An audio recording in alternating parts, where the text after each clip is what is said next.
Hello. We will be starting here shortly.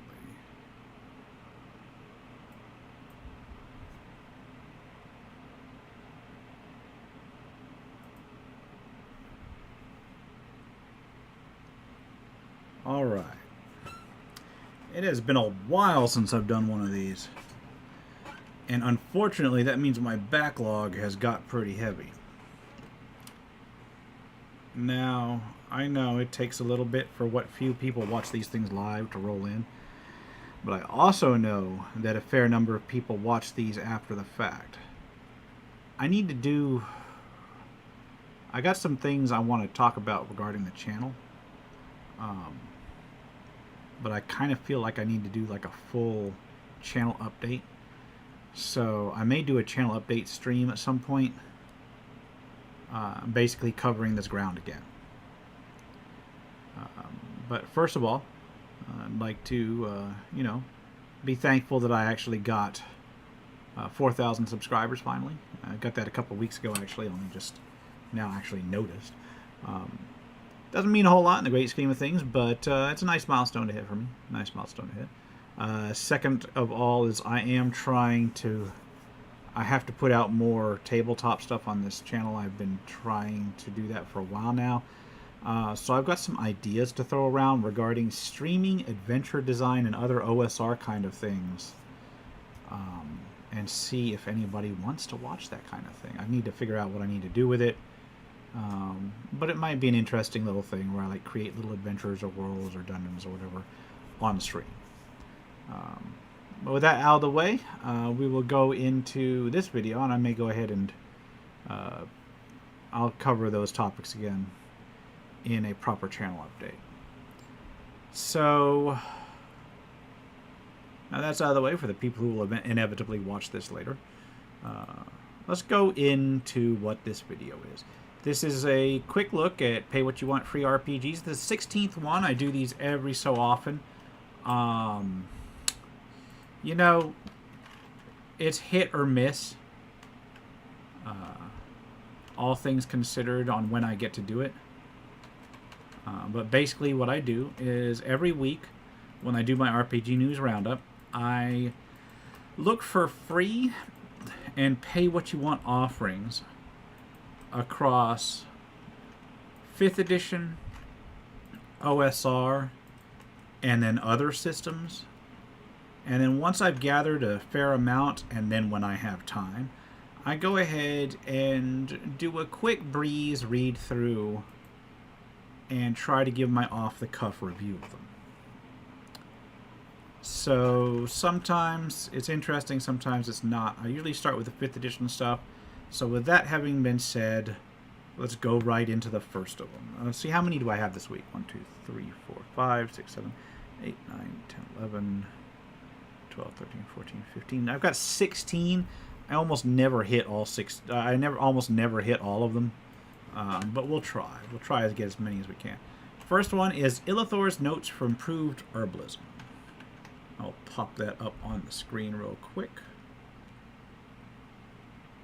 As soon as I find it. Here we go. Fit one full page. All right.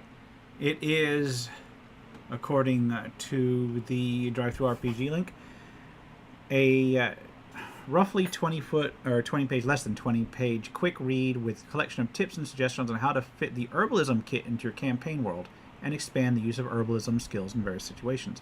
I have actually been like kicking around various herbalism rules for a Black Ridge Barony campaign that I've been doing for a long time. It's basically like a hex crawl where they're going through a land trying to reunite it, and I have not actually managed to get all of the rules for herbalism in that campaign sorted out, and we're like over a year into it, so this could be useful to draw tips from. I will put the link in the chat. I believe that's in there. And let's take a look at it. So I will try to get through these relatively quickly. Let's go ahead and go through there. There's another thing I usually do before I before these streams, which I didn't get a chance to do this time, is to look through to find any questionable artwork and such that's going to get me stung by YouTube. So let's hope nothing pops this time. We've got legal information right up front, so we're already on page 4 before we go into anything, but that's understandable since it's only like one item. So let's go into it. You've got 3 parts. The kit, gathering ingredients, crafting potions, and then a conclusion. Yeah, that tracks. So what is the kit for the herbalism kit? Contains a variety of instruments such as clippers, mortar and pestle, and pouches and such. Proficiency with this kit is required to create antitoxin and any potions of healing. The entire kit weighs 3 pounds and is worth 5 gold. So yeah, that's just your standard stuff. But I guess this kind of like expands it. Basically, if you're going with a pure medieval thing, then you can get a small sickle in there, along with various other things. But here we go, like a kettle upon which ingredients may be boiled, a spoon. Some of these are pretty straightforward, but some of these look like they would boost the weight of that thing well past the initial little 3 pounds, but oh well. Then part 2, a system for foraging ingredients. Don't tell me my voice is already messing up. Sorry. So, right off the bat, my voice starts messing up. Great. Buy the raw, being proficient in the herbalism kit lets you add a proficiency bonus to any ability checks you need to identify or apply herbs. So, this person designed the method for a survival wisdom check to look for ingredients. I've been doing this in my Black Ridge Barony campaign. Each attempt takes 10 minutes, and you can find either 1 ingredient or 2 on a critical success. I bumped that up to hours because they're usually traveling a large way through the wilderness. Use a d6 to mark the number of attempts performed. Every time the dice goes from 6 back to 1, the herbalist spends 1 hour foraging. This is important because some spells have time limits. Speaking to a plant or using a charmed animal to help foraging in the woods can't be done indefinitely. You know, this is interesting. I don't think they've actually tried to use any spells to help them because it's a very low magic campaign. However, this, in a normal campaign, that's actually really useful. Poisons will also act as time passes. Yeah, because if you're trying to brew an antitoxin, that's something you need to do. Got your basic DCs on what to do on the environment while you're trying to forage. Get your sample there. Have the failures and success make sense in the situation, of course. You always have to do that. If they tried to forage for a berry in a berry field at night, relying solely on dark vision and failed, have them pick a berry with the wrong color because they only saw grayscale. That's a useful little tip. If they're in a basement and somehow succeeded in finding something, have that be either mold that would grow in such a place or roots that could crack down through the roof. Not all ingredients need to be herbs, although it is an herbalism kit. Have items to be useful in themselves. For example, finding a yew tree or mistletoe would be useful because both are material components for spells. Oil may be useful for a potion, players might find more urgent need to use it in a lantern. That's actually very interesting. That's an interesting way to give them something without necessarily having to give them, like, potion-making materials. So you look at the modifiers for the environments. These all make sense. If it's a varied garden, yeah, you're going to have a massive bonus. If it's the middle of the desert, under snow, under a volcano, etc., then yeah, you're not going to find anything. Well, you might, but it's going to be hard. While foraging in cities, look for places where ingredients can be found for free, like the trash, handouts, public shrine offerings, etc. Weeds and moss would grow on the streets. Ruins and some trees would be... So this is all basic, common sense stuff, but it would be useful for somebody that has no clue. I like this. I also like that I haven't had to call editor yet. This is all well written. This is extremely well written. How to process the ingredients and turn them into potions. This gives you example materials. What part. Here are 5th edition plant material components because spells do require material components in 5th edition, even though people just basically abstracted out to a component pouch. So this is what you want if you need that exact thing. And then what its real life effect is. Okay. Very useful thing to find when you're cork. Very caloric, gluten-free for corn. Some green plants were recently used medicinally for a green plant. Some, not all, some. Gum arabic was used for glue. Holly was used... Now, I guess holly was used to induce vomiting and this sort of thing. Honey can treat respiratory issues. It absolutely is helpful for some of those things. Honey heal wounds, anti-germ. Yeah, it's got antibacterial properties. So this is it's an interesting little guide to have. These are all plants already introduced in the 5th edition world. Based on the above, you have an idea which plants can be used to craft harmful or helpful potions. For your convenience, here's a list of the materials ordered by cost. So this is all material. If you need to, if you're not doing the spell component pouch, or if you are but they've lost it, this can give you a little value of what they can buy for individual spells. That's one of the things I used to like about the 2nd edition Spells and Magic, was that it had a massive list of components and their cost for people who like to micromanage that kind of thing. Here's a suggested table for the DC for finding each material in the wild, but this, I guess, presumes like a sort of European temperate style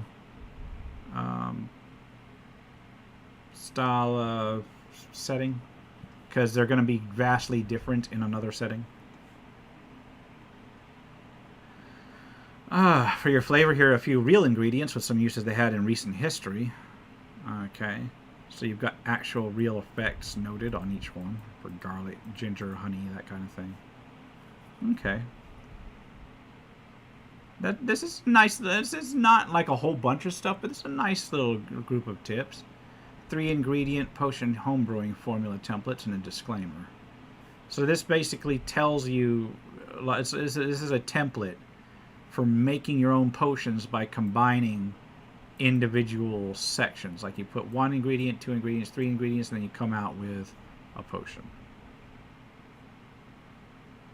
At first, I was not going to add any sort of formula for potions for the following reasons. 1, this restricts the influence on how you would like them to work in your campaign. 2, create expectations among players reading this content that such formulas always work, which is a danger when you're dealing with this sort of thing. 3, most importantly, you should not attempt the recreation of any historical folklore medicine at your own chance. I'm aware GMs will appreciate ready-to-use formula templates, and not adding them won't stop people from trying harmful things. So I add these formulas as game reference only. You avoid this counsel at your own peril. Yeah, basically, don't try this at home, because some people do, and it's stupid, but they do.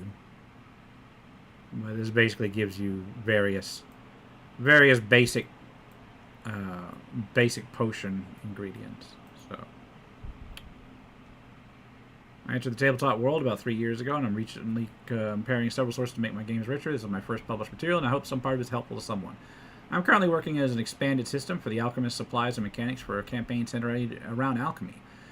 It'll include special combinations of new and different components, including mineral ores, Victorian household chemicals, great, animal parts, and even paranormal matter with an emphasis on chemistry. It'll also be shared on the pay-what-you-want format, and every dollar is very much a copy of my country currency. And if 2 people donate me $5 USD, that'll be more than some of my previous daily salaries. So in light of that, if you feel there's any value in this material and someone will pay for a chance to do good, I will make more of it and devote more time to producing tabletop material. Until then, keep rolling.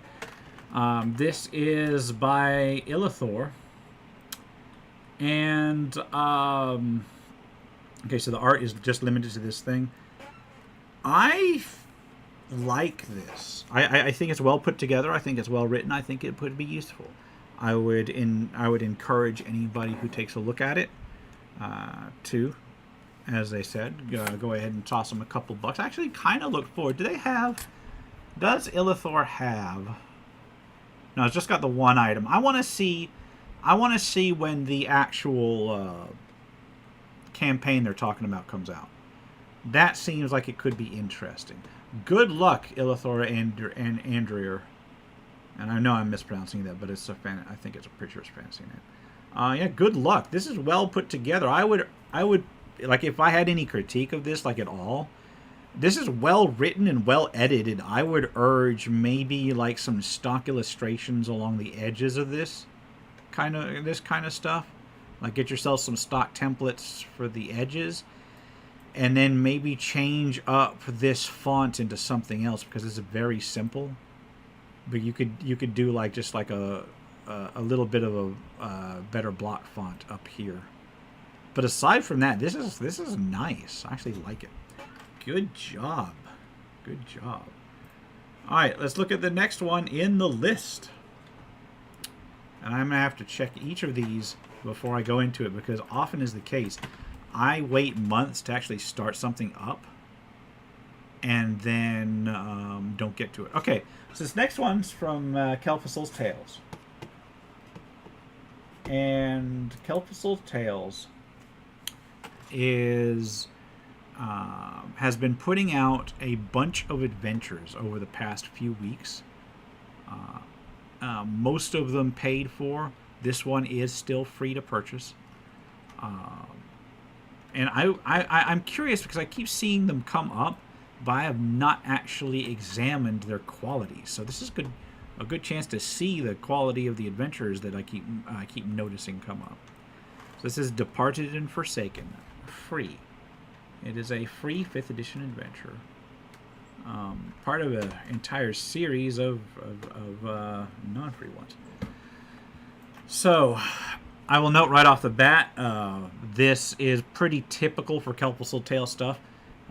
Got that nice border around, got the generic 5th edition font, and then you got a picture in the background, usually settled for whatever particular adventure this is. So, I'm going to look at the website real quick. I've got the link in the chat. It is a role-playing focused 5th edition adventure focusing on investigation, role-playing, and mystery. So it does not look like this is necessarily pegged for any one individual level. So you've got Constantine Kelphusel Christakis, Ori the Cartographer for the maps, and then D&D icons for the NPCs. This was released in July of 2021. How is it that I only just got this in the list then? Okay. Well, this has apparently been around for a while.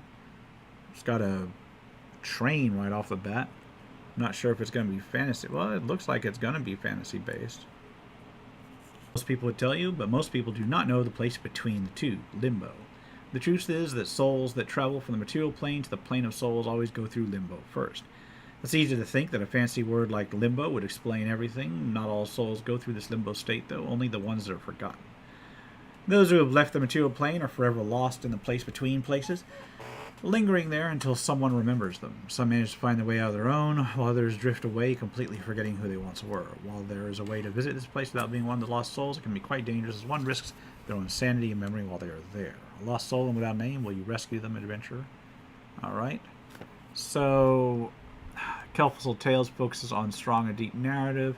I've noticed that a bunch of the Kelphusel's Tales adventures, and while I haven't really looked at them in depth, I have basically gone through their quick write-ups, and yeah, they usually have like a really solid background in the write-ups. So that's one of the reasons why I do keep mentioning them on my RPG News Roundup.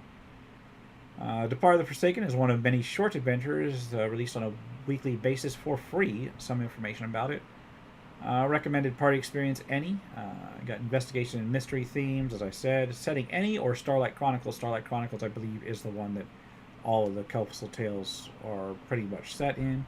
This adventure is easily adaptable. It can be easily run as a one-shot or an added adventure in your campaign. Unlike their other adventures, Departed and Forsaken follows a more non-linear structure just because a lot of freedom is given to players how they want to approach the situation. So, give the various thanks. It's a Patreon support, and they've got a Patreon page, patreon.com/Kelphusel. That was self-explanatory. Patreon supporters get tons of weekly exclusives such as adventures, side quests, dungeon tales, game books, mini setting supplements, and so much more. If I had time, I would be giving my own patrons that. My own patrons right now, what they get is they get early access to my videos, and I usually deposit them a block at a time. Except for the RPG News Roundup, I can't give early access to that because I'm usually finishing it on the day it's due. The other thing my patrons get is access, or they usually get a say in what Let's Plays I do next, as well as what reviews I do next when I've got a whole bunch of them. If I only got one review, guess what? That's what I'm doing. But the other thing they get is an invitation to my, and I know I'm talking about Kelfossil's Tales, and I'm shilling my own Patreon. And I also take Subscribe Star, and I also take membership. They technically get an invitation to one of my 2 D&D games, and at least the $5 and up patrons do. I've got 2 D&D games going currently. One of them meets not every week, but when they are available, and it's a 5th edition one. It is kind of an open exploration one. Then I have a AD&D 2nd edition game that I run on Thursdays, and sometimes that takes the place of the Monday one, which is the 5th edition one. Not every time, but sometimes. That one runs more often as AD&D 2nd edition. It is basically a mega dungeon, very hack and slash, very simple. I've been wanting to run other ones, but I gotta have time. The thing to note on those is that they both occur between 2 and 4 p.m. Central Time. So that's the middle of the day for a lot of people. So I understand why not all my patrons, have the opportunity to actually join those. I'm hoping to get another one like on a weekend or something where I can run for more people. Anyway, back to the reviews. Adventure Hooks, you get a lost soul that the players have been looking for has been found dead, and since the individual was very secretive about their identity, their soul ended up getting stuck in limbo. So a necromancer is offered to help the adventurers venture into the place. Or you can do the same with a lost friend, or one of the players themselves, or one of the player characters themselves. This is another thing I really kind of noticed, and it's slipping more and more into modern RPGs. That you see, and this is even Wizards of the Coast has been guilty of this. They'll refer to party members as the players themselves. They are the player characters, not the players. The player is the person playing the character. The character is a character. They're supposed to be considered completely 2 different things, and I know a lot of people use them interchangeably, but you run into real danger with that because I believe this is one of the reasons why a lot of the old what was it? The old chick tract, where that one chick got so bent out of shape because her character died, and she ends up, doing something terrible and such. That was always the fear of the old naysayers on role-playing games. And a lot of people I've noticed that use that term interchangeably, like they are the players. Like the player is the character, that they tend to be a little bit touchy. Let's leave it at that. It's always important to remember the player characters are dead, not the players. If the players are dead and you're still playing with them, then that's kind of messed up.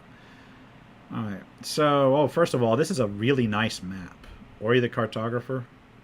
This is a really nice map. Ori the Cartographer has a Patreon at patreon.com/Ori the Cartographer. I like that. That's a really pretty map. The state of Limbo is known as the place between the planes of existence. Calibrith, however, the Lord of Souls, calls it the Pond of Memories. And this is all specific to that campaign, so this is not generic D&D. In generic D&D, Limbo is a completely different place. It has been named the Pond of Memories because this is where souls find some of their forgotten memories before moving on to the afterlife. However, many of them end up getting stuck in this place because their memories are forgotten, because people in the material plane have forgotten them as well. A lot of lonely and forgotten souls have remained here, and over time their memories fade as the magic of this place slowly shatters their sanity and their last remaining memories. A train arrives every day at the station carrying a few souls that are slowly forgetting to get off the transport and start wandering around aimlessly while the rest stay on it, knowing they need to complete their journey. There are, of course, also those who have stayed in this place for far too long. Those souls have now become part of this environment and have transformed into large koi fish. The choice to have the souls transform into koi fish was made by Calbareth and is on honor of the people of Ladakar who see koi fish as a symbol of their love. Okay. Nice artwork all in all, although I'm still confused by the Victorian train stations that you see in here. When the players arrive, feel free to explain to your players how the NP... Oh, because there is a train. Hold on. There is literally a train. Yeah, a train arrives every day at the station, so there's like a train of souls. All right.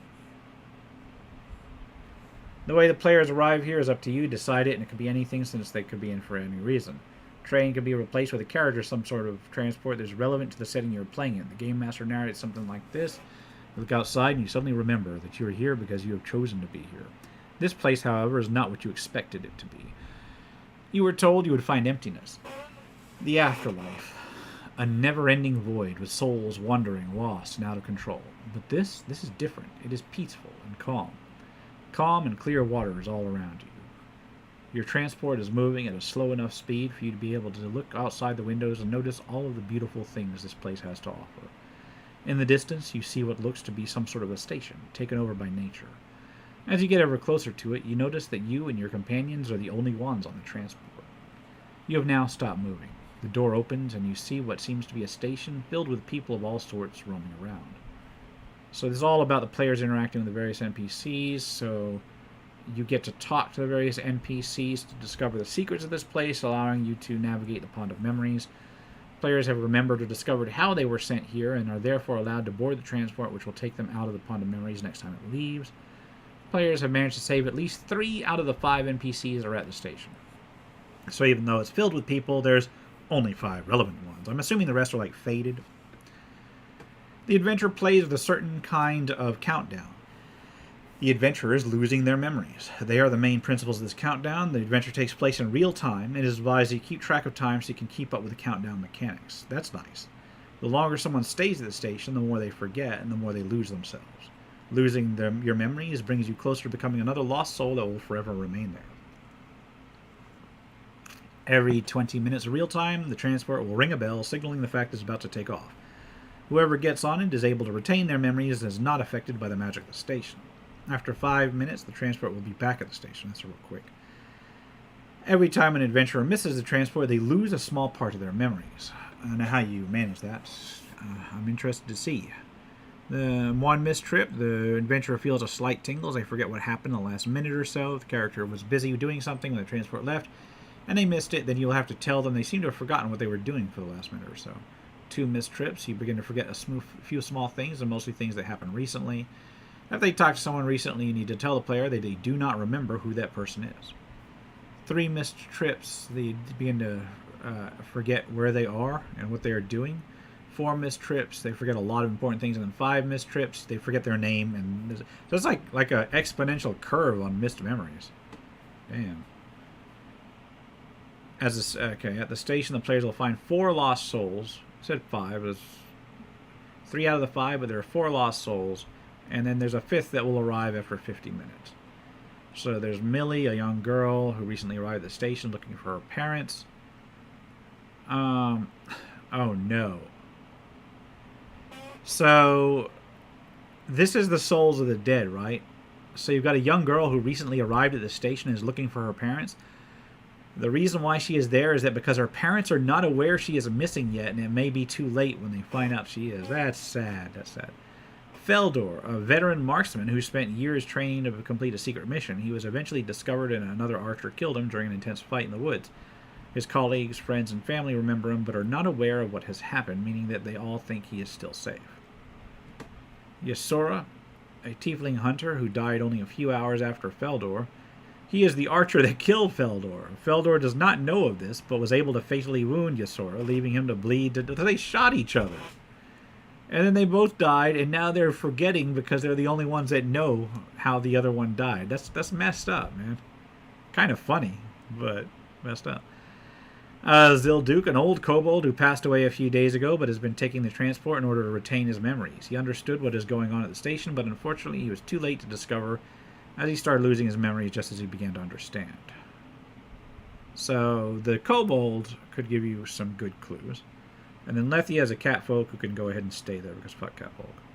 Now, who was slain in a battle who is still going on. Unlike most of the people she fought alongside, she had nobody back home to think of her and has therefore been stuck here. Okay, so you get to arrive. Each one of the characters has a backstory, things they know, things they can remember. So this is all about role-playing. And the characters have a time limit before they lose things. I'm not going to go through this in depth.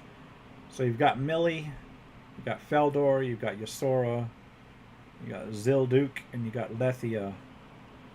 And then when you save 3 of them, then you can get it back on the transport and leave. From what I can tell, this is incredibly well written. At least, okay, from an editorial point of view, I'm seeing a few minor instances of like miswording and such, but nowhere near the kind of crap that I have to go through normally. Kelpussel's Tales, Departed and Forsaken. That's a good sampler, it looks like.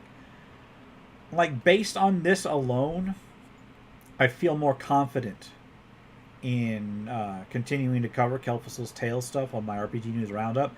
The only thing that this does not show to me is how Kelpussel balances encounters, because this is a non-combat. This right here, this is a good way. This is the other thing. Let me organize. This one, Departed and Forgotten, is a good example of designing a non-combat adventure that still has high stakes. Because if the character, this is purely based on the player skill and how well they role play, and yet still has a failure. No, I don't need that. Still has a failure state. If they take too long without figuring out what's going on, the characters can and will lose their memories and eventually fade off into a lost soul. So even though there's no combat, the stakes are really high. This is a very good way. This is a very good example. I'm usually not a fan of non-combat adventures, but this is a good way to keep the stakes high, provide no combat, and still have a really solid failure state for the characters to have to challenge against.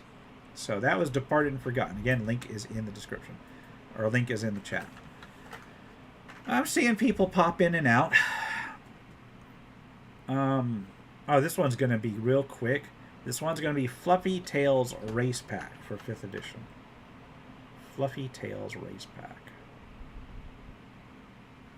Oh, it's a zip file. Am I going to be able to open this? There is a full illustration, yeah. Fluffy Tales Race Pack. This is cute.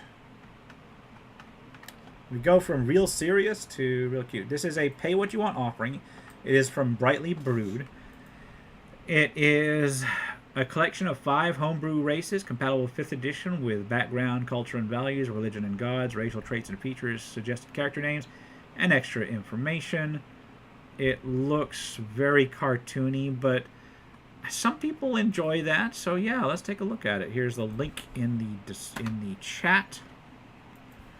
I'll tell you right off the bat, I kind of like the art style. Yeah, it's cutesy. Yeah, I wouldn't use it for anything of mine, but I appreciate it. You got Athena Lau doing the art, design, writing, and production. Ben Chesson does production, design, and writing. And then Knockped does concept sketching.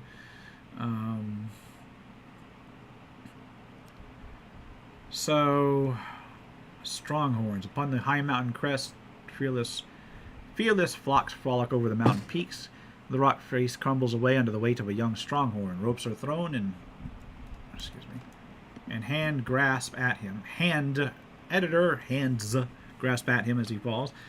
But to no avail. There is a moment who lets out a mournful shriek, suggesting the rest of the flock to keep moving, knowing nothing can be done for the young lamb. Yeah, I mean, you can wait. You know, the fall won't necessarily kill you. You could theoretically survive and just lay down there. So it is basically a harsh mountain setting with a focus on travel, survival, resource management, and occasionally when to leave their own kin behind. When the herdsman makes too many unpopular choices, their leadership will be challenged in a sort of one-on-one unarmed physical fight. So this is kind of like survival of the fittest almost. Equal but different roles. Stronghorns are semi-nomadic, spending the colder, harsher winters hunkered down, and the rest of the year split into two flocks to prepare for the winter. The flock that spends half the year high up in the dangerous mountains is the only made up of male stronghorns, while the second flock consists mostly of the female and children, foraging for more common items. So they're basically sheep. They are sentient sheep, sentient goats. No, it's sheep. Sheep. And rams. So they give you a background on their religion, and then it goes into the trade. You get your basic age. Your alignment tends towards lawful, but it's not required. Size. Leap. Leap is a skill learned at a young age. So they're basically goats, I guess. Mountain goats. With the use of half your speed, you can perform a 20-foot jump from standing, or a 40-foot jump with at least 10-foot distance. Okay. Your thick fleece protects you against the cold. Also makes you look cute as a button. Strong-headed, a life filled with death and defying leaps are not for the faint of heart. You gain immunity to being frightened. You're proficient in athletics. Gain advantage on sight-based perception checks. And then you know the language. All right. And these are basically your sample trivia for that particular thing. So what do we know from this particular first one? First of all, the art is the same style and pretty good throughout, looks like. Some could be better than others, but they maintain that same style. These are actually relatively well written. It looks like they do need a little bit of an editing pass, but nothing particularly alarming. Got bunny men, bunny people. Your dexterity by 2, your charisma by 2, and strength decreases by 2. Oh no, we got to decrease strength. What are we going to do? So what do we got?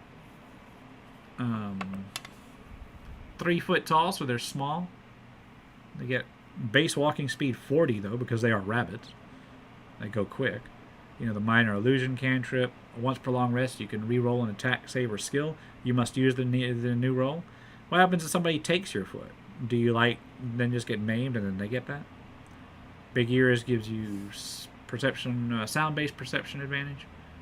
That's not bad.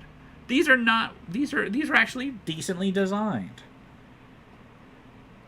Grozelkin, the hell is this? Is this a bear or a boar? Because it looks like a boar. Half bear-like and half boar-like. So they're literally both bear and boar. Okay. Strength by 2, Constitution by 2, Charisma decreased by 2.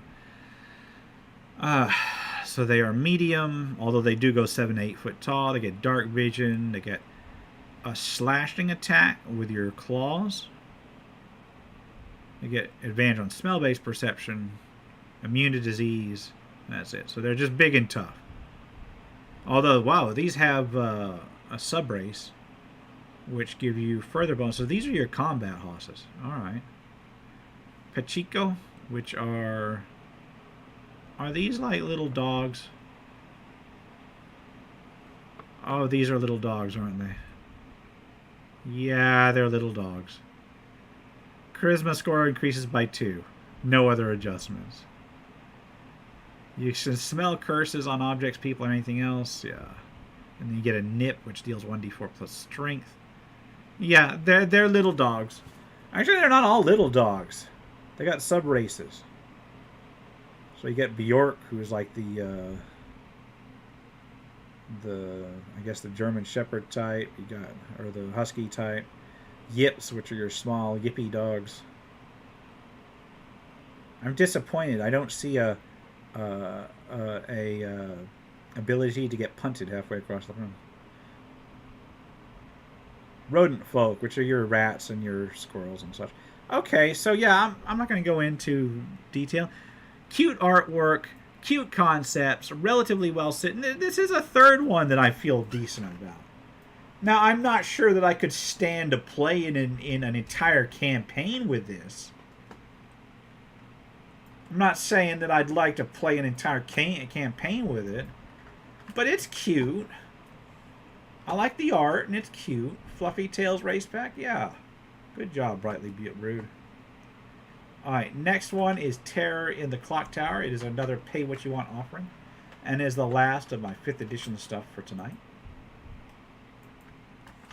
I will put a link in the chat. Terror in the Clock Tower. It looks like it is an adventure. An adventure for characters of levels 1 to 2, meant to be playable in 3 to 4 hours. Currently sitting at an average rating of 3 stars with 1 rating, so who knows. Emphasis on exploration and problem solving. So let's see what they've got here. And this is from Kirk Weeb from PWYW.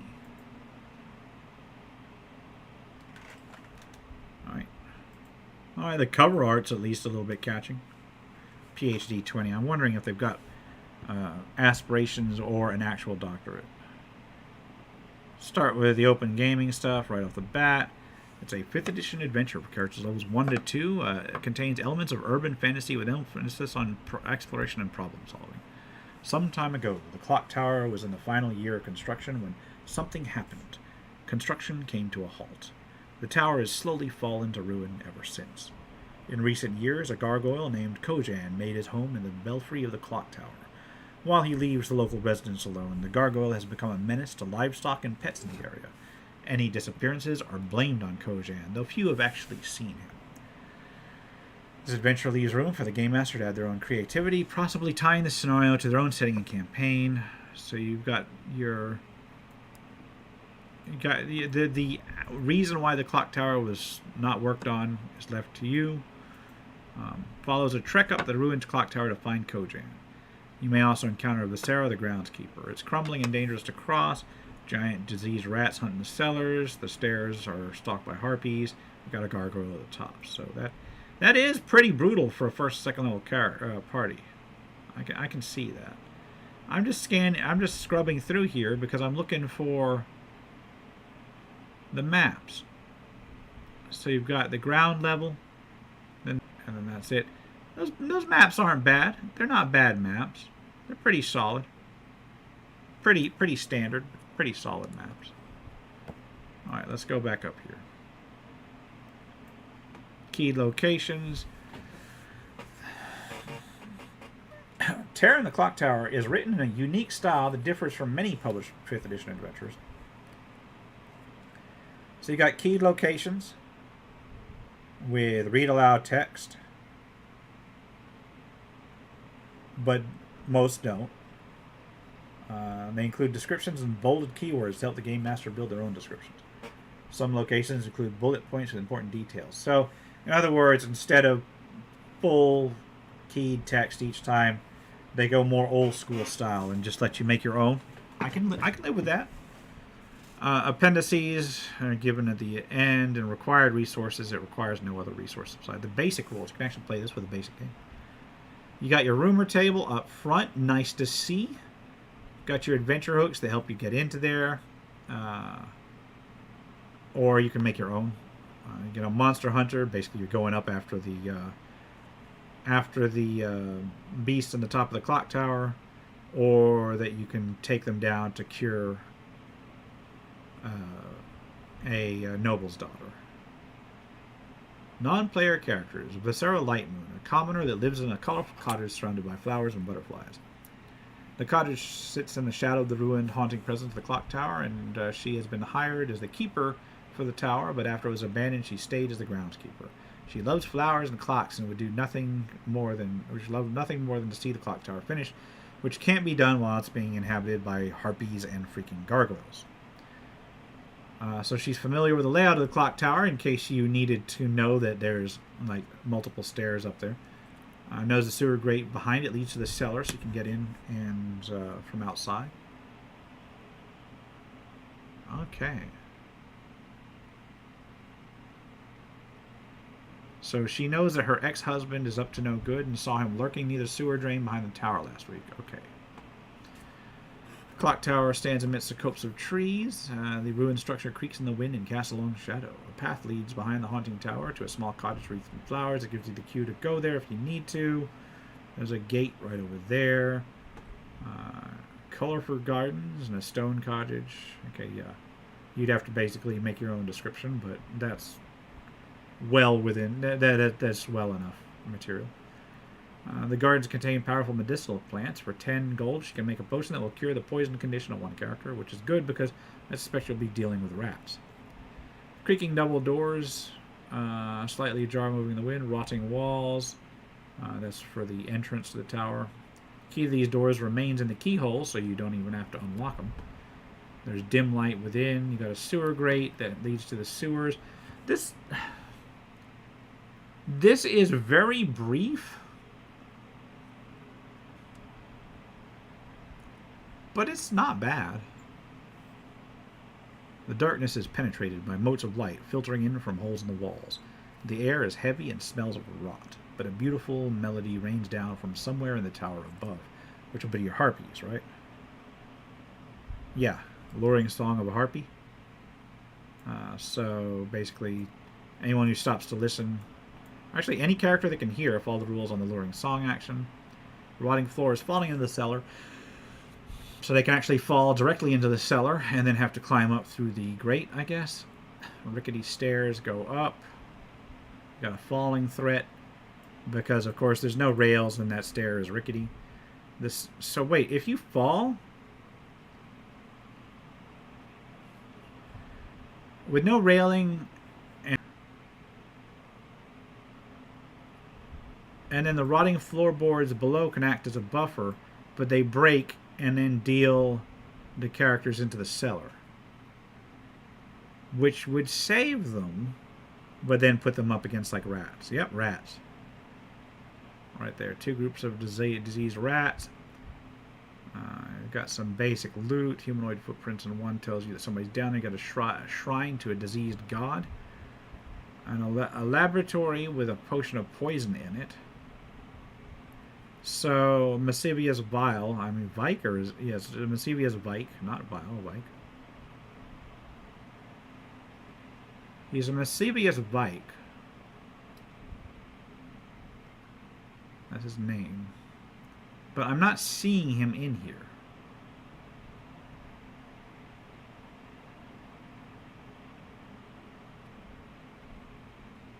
So, instead, that's just his old experiments. Then you got the harpy nest further up, which fighting harpies on like this narrow stairway, that's beautifully difficult.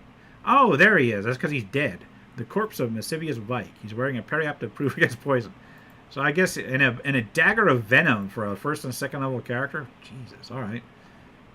That's good. Hell. I mean, you got to fight a harpy nest while you're on this rickety path. So sure, why not? So, it also gives you the magic item that you need to fight the gargoyle. Because don't gargoyles, like, only take... Here we go. They're resistant... Yeah, they're resistant to non-magical attacks. So that at least gives you a magical attack to fight it with. They're also immune to poison, so that poison dagger doesn't necessarily help you that much. But it's not a bad setup.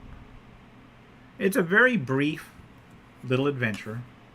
I don't think it's 3-star. I think it's like a 4-star. I mean, it's not great. It's very basic. It's relatively challenging for first to second level characters. It is not. It's not. Hold on. It's not. What was I saying? It's not brilliant, but it's not bad. Tearing the Clock Tower? Yeah, I've read worse. I've written worse. It's not a bad... I would say that's a good solid 4-star. Tearing the Clock Tower, you could get through that in one night, and you could put the characters in relative danger due to the layout of the tower. Yeah, that's not too bad. All right. Well, now we have finished with the 5th edition stuff. Let me look at the OSR stuff. Let's see if this is still up. Peasants and Pitchforks from Pig-Faced Games. It's my first OSR thing. Here we go. Oh, this is a 64-page thing. I am not going to go through this a lot. This is basic rules for role-playing for the Fantastic Adventurer system. I don't know what that is. Let me put the link in the chat, and we'll do a quick look-through. This is a free offering from them, because I believe it's actually just part... I'm gonna look it up real quick. Peasants and Pitchforks, I believe, is just like the basic version of a full system from Pig-Faced Games, Heroes and Hatchets, which is a paid-for one. So Peasants and Pitchforks is like their intro thing. It's an introductory fantasy role-playing game that allows you to take the role of a would-be hero in a world full of magic, monsters, and adventure. So, focuses on speed of play and imagination. What doesn't? I've always wondered about that. Like, I see all these OSR things, right? And they're always like, puts an emphasis on speed of play. I want to see one that just says, puts an emphasis on taking your entire freaking night to do like one combat. Just like, 4th edition. Alright. Welcome to Peasants and Pitchforks. It's an introductory fantasy role-playing system, part of the Fantasy Adventurer system. It contains just enough rules to create some would-be heroes and let them loose in a world of magic, monsters, and adventure. Emphasize the use of imagination and speed of play over complex wordy rules. However, should you enjoy the game and your peasants survive to become fledgling heroes, the Heroes and Hatchets core rules then provides enhanced rules and options to allow them to continue their adventure. So this is like the 0 level stuff, and then you would basically graduate to the next one. I think I've seen this stock art before. Yeah, this stock art, this is just a generic OSR stock art, which is not bad. It's good art. It's better than nothing. Alright, so let's go. Basic RPG concepts. Got the player, the game master, the imagined world. Characters. Each player, apart from GM, needs to create a character. Non-player characters are explained in here. I'm not seeing anything that stands out in terms of editing issues so far. The adventure is a shared story. Got dungeons. Dungeons can be small or large. Gives you some examples of dungeons. This is pretty basic stuff. Figure out when to get together. Getting together online gives you some examples of that. Can be any length, but 2 to 4 hours is very common. I'd prefer to go 4, but I usually end up going to 2. Limit distractions. Usually a good idea to agree some house rules about some things, because especially in an old school game. GM basically GMs. I'm not going into that detail. It's amply detailed for people who have never played a role-playing game before. I will say that. Dice. You do a dice check. You tell how many dice you're rolling, how many sides the dice have. It's like basically the dice nomenclature. Uses looks like all of them.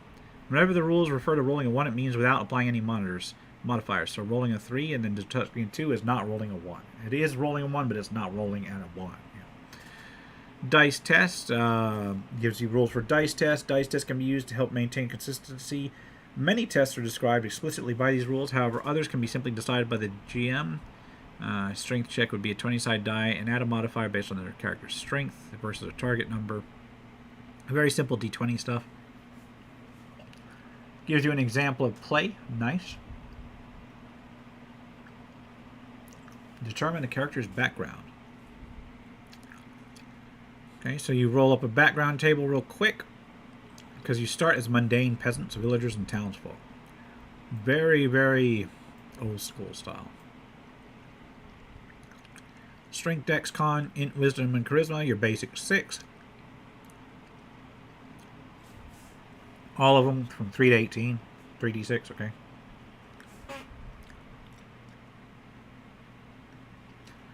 You roll in order. You can change one result to a 12 and then swap any 2 results around. So, what that would do, an ordinary, circumstances is make sure you have at least one average score, or a less slightly above average score. But if you roll all above 12, then you actually decrease one. That keeps, well, I don't know that it keeps it from being overbalanced, because if you've got 5 stats at like 8, if you got 5 16s, that's still a really good character. But each ability score has an ability bonus associated with it. It gives you your stats. This is your, it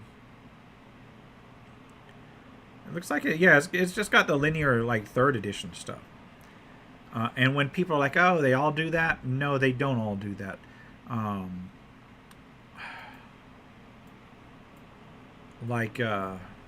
don't know if I could sketch on here. No, I can't. No, I don't want to sign. No, close this. I don't want to sign anything. Freaking. Anyway, it's basically a bell curve in the old school style, whereas these ability bonuses, even though the stats themselves are a bell curve, the bonuses are not. The bonuses are flat. Anyway, back onto this. Or linear, rather, not flat. Calculate hit points. It's just, all characters start with 5 hit points because you do not have classes. You start with luck points, too. You get additional luck or less luck based on wisdom and charisma. And you deduct 1 for each character you have rolled up previously this session. So if you get, like, actually unlucky at dice and end up going through a bunch of characters, your in-game mechanical luck reduces. That's brutal. It's funny, but it's brutal. Okay, luck points refresh the maximum as at sunrise each day. So they're basically used for, I don't know. Choose a character type. Not classes per se, but basically traits: adaptable, focused, fated, and tough. Then you note equipment. You get a cheap set of clothing, an improvised weapon, a torch, and 1 silver piece. Determine their age, determine their armor class based on... starting characters don't own any armor. Your starter class is 10. But then you get a dodge roll. Okay. That's odd. It's not actually like a D20. I mean, it is a D20 system, but it's not like your standard D20. See what I'm saying? Got your saving throws, are just ability checks versus your abilities. Opposed checks are one versus the other. Luck checks. Roll 1 D20 and add your current luck total. If the result is 10 or more, then your character is lucky. Unless they're unlucky, testing luck in this way does not cost or reduce a character's luck points. But you can spend luck points to allow a reroll of 1 roll you just made. However, you may only reroll a die roll once, even if you have more luck points. That's not a bad way to handle things. Lucky 20, whenever you roll a natural and modified 20, then you regain 1 unused luck point up. Again, rewarding actual luck with luck. Okay, movement is basically abstracted to just ranges. I've covered systems that use that before. I'm actually kind of a fan of it. Not necessarily at a tabletop game where I've got maps and stuff, but I ran for many years, and I still occasionally do, like free-form role-playing over chat programs. It was a system that just basically broke things down into ranges, like your long range away,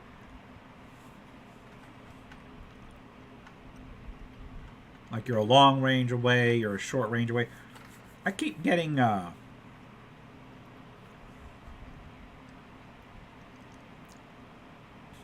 I keep getting notices that my data isn't going through.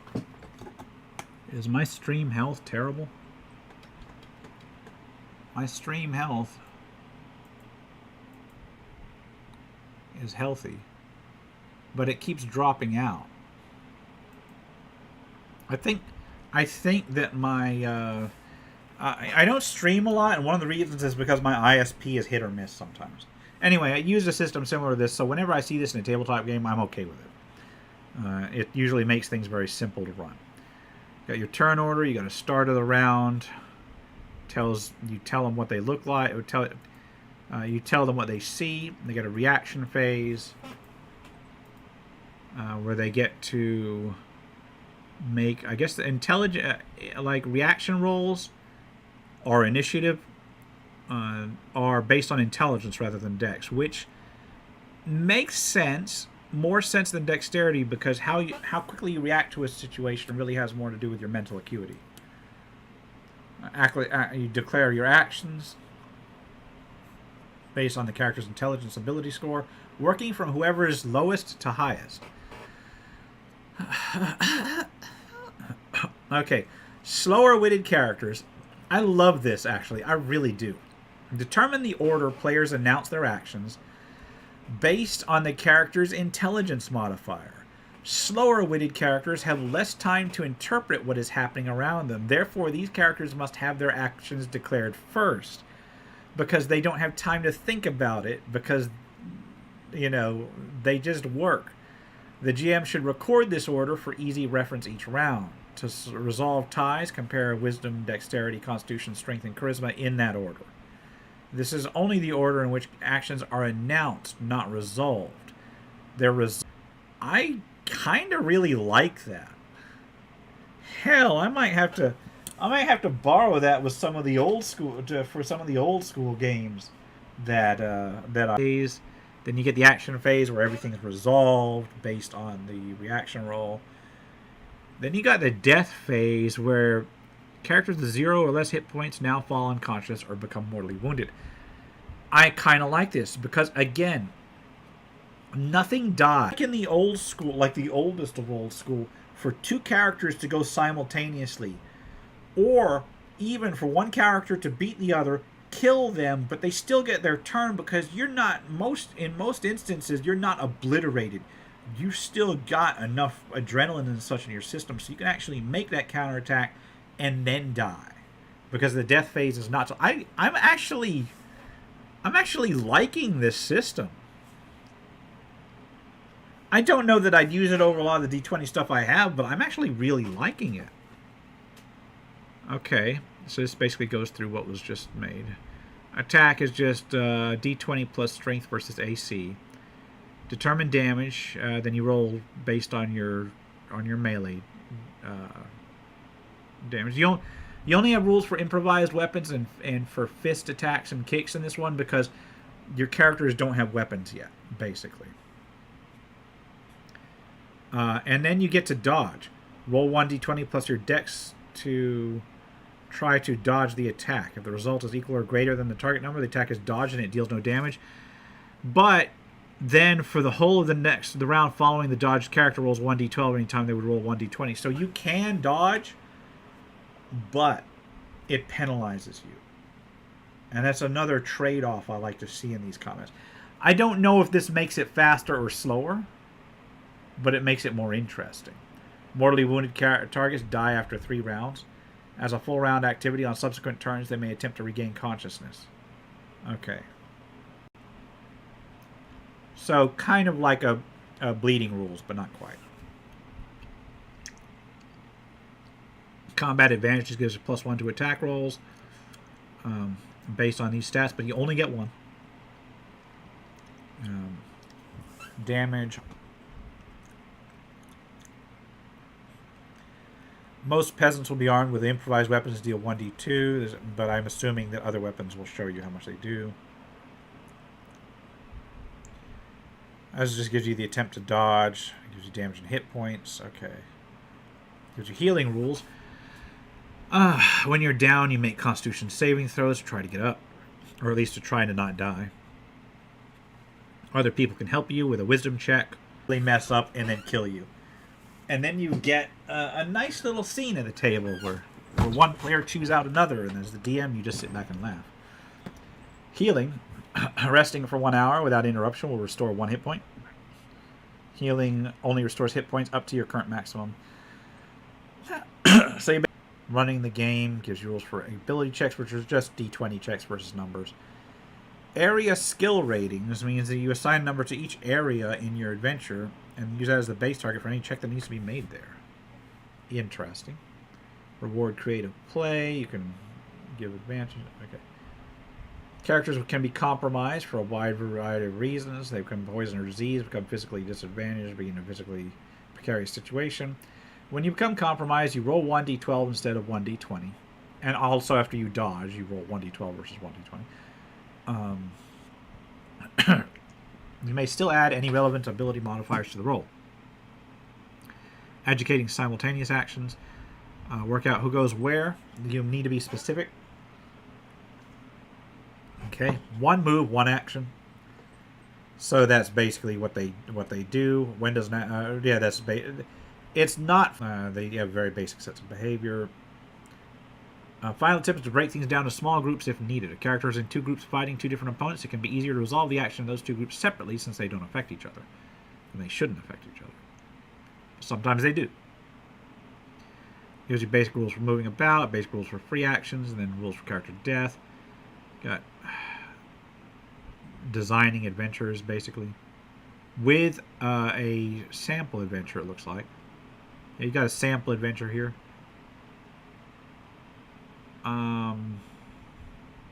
Couple sample adventures.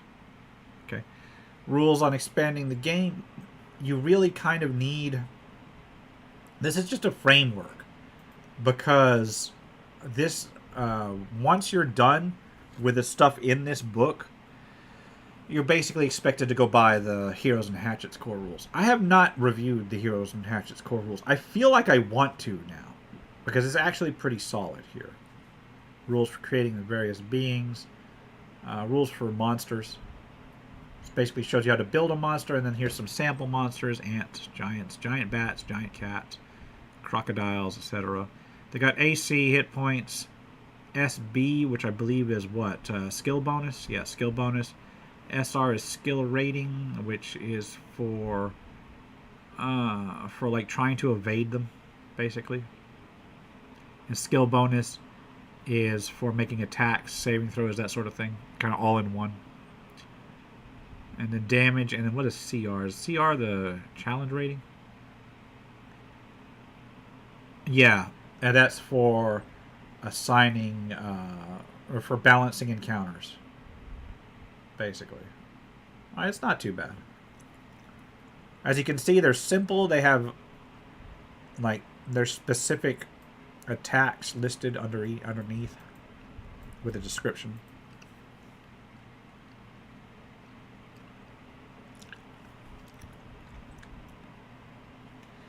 Then an appendix which expands each of the adventures that are in there, and then tips.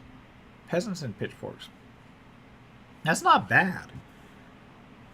I mean, okay, so it's a D20. It's just a D20 system with some flavor. It's a generic D20 system without classes, but with some flavor. I think they've got some good ideas in this one. I'm going to go out and say it. I didn't see anything that really jumped out in terms of editing issues. All night, I've only seen like one or two things where I had a bunch of had some issues with editing. That's not bad. Peasants and pitchforks, and then Heroes and Hatchets are that line of game. In fact, I'm going to link the Heroes and Hatchets one. Let me link the Heroes and Hatchets in the chat just for people who might want to take a look at that later. And of course, I'm going to put my affiliate ID on it because of course. But yeah, I would not like. I don't know that I'd run it. I don't know that I'd run it as is, just from my point of view. Just because I've got all of this stuff, and my group's pretty set in their thing. But I would absolutely steal ideas from that for my own group. Absolutely. All right, what's next? Primal Quest Essentials. Okay, this is another full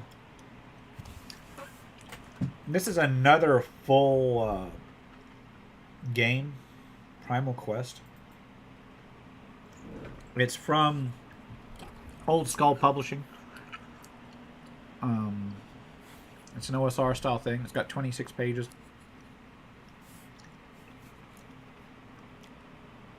Is a streamlined set of rules for weird sword and sorcery adventurers in a mythical world where humanity survives side by side with dinosaurs, aliens, and creatures more ancient than the world itself.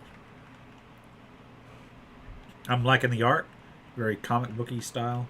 Let me put, it is a pay what you want title. I will put this link in the chat.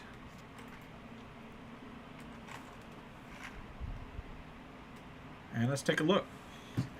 Streamlined D6 rules system that gives you degrees of success, additional consequences, and narrative control with a single die roll. Character creation rules that are quick, intuitive, and incredibly flexible, allowing the characters creation of distinctive characters, rules for resource management, etc. Gives you background on the world of Thaya, the character sheet, which can be downloaded at that link. Want to make a Primal Quest compatible product, gives you information on the general license there, which is very simple. Safety tools. We recommend the use of tabletop role-playing game safety toolkit to create a safe and welcoming environment for everyone to play the game in. Oh, God.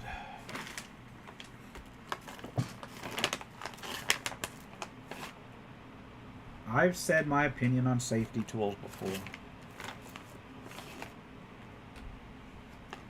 It's not that I think they're a terrible thing. It's that if you find yourself regularly in the need to use safety tools, and you've got an asshole in your group, and if you don't know who the asshole is, then I got news for you. To you. Alright. Roll the pool of the positive dice and negative dice. You always roll at least one of each and may earn plus PD or plus ND as explained ahead. Subtract the highest ND from the highest PD. Then use... Alright, so wait a minute. So you've got both positive and negative dice. You'll always roll at least one of each. Subtract the highest negative dice from the highest positive dice, and then add the appropriate attribute, obtaining a result. Thank you for laying this out before even talking about the attributes, by the way. Compare the result to the difficulty. If it is equal to or greater than the difficulty, it is a success. If it is lower than the difficulty, then it is a failure.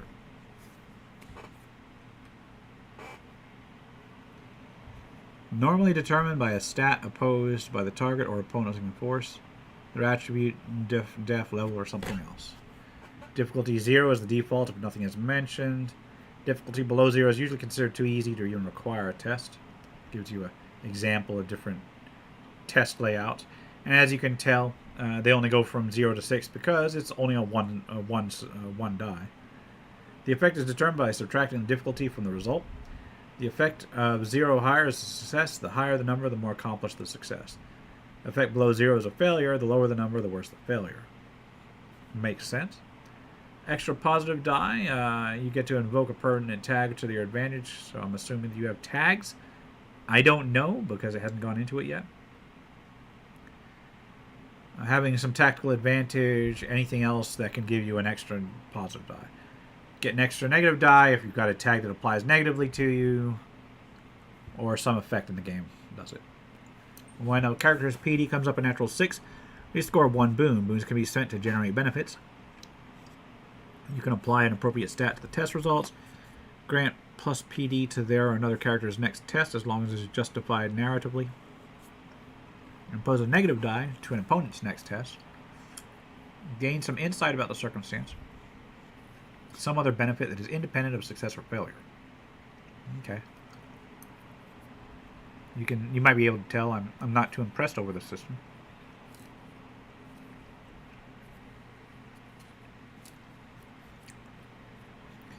When someone's ND comes up a natural 6, they score 1 setback. Setbacks can be spent by the referee to generate consequences to an opponent's next test. So basically, when you roll a natural 6 on a positive die, the player gets to do something. When you roll a natural 6 on the negative die, then the GM gets to do something. Before rolling the dice, the player can declare that they are making an effort. The player may sacrifice any number of vitality points to gain a plus positive die on a 1-for-1 basis. So this is basically taking extra effort. If they sacrifice enough vitality points to drop below 0, your character falls unconscious and is dying. But it might be worth it if their effort's going to save the group. I like the option, sure. Characters in Primal Quest live in a mythical stone age. They are survivors ready to face any danger in their youth. Assign 3 points among body, mind, and heart. An attribute may be reduced to -1 to increase another attribute by +1. No attribute maybe start higher than +3. Okay. Do you have to put one in each? I don't think so. Create 5 tags that define the character. Concept, the talent, their motivation, their relationship, and what gives them trouble. And you can, those tags can be anything. There's no list of tags. That's just decides your character. This vaguely reminds me of I think it was Fate or Fudge or whatever. This vaguely reminds me of that. Each character, I mean, I'm saying vaguely because it's been a long time since I've read Fate and Fudge, so I don't know what the new systems are like. So this could be closer than I'm thinking, but at the very least, it vaguely reminds me of that. So you begin with a sack with some basic equipment. These are basically Stone Age tools. You get vitality equal 10 to 10 plus body. That determines basically your hit points. And then defense determined by armor and shield. And then you fill in the details. Determine the character's gender as they identify themselves. Because you know clearly, Stone Age humans had a wide variety of things in that manner. Jesus Christ.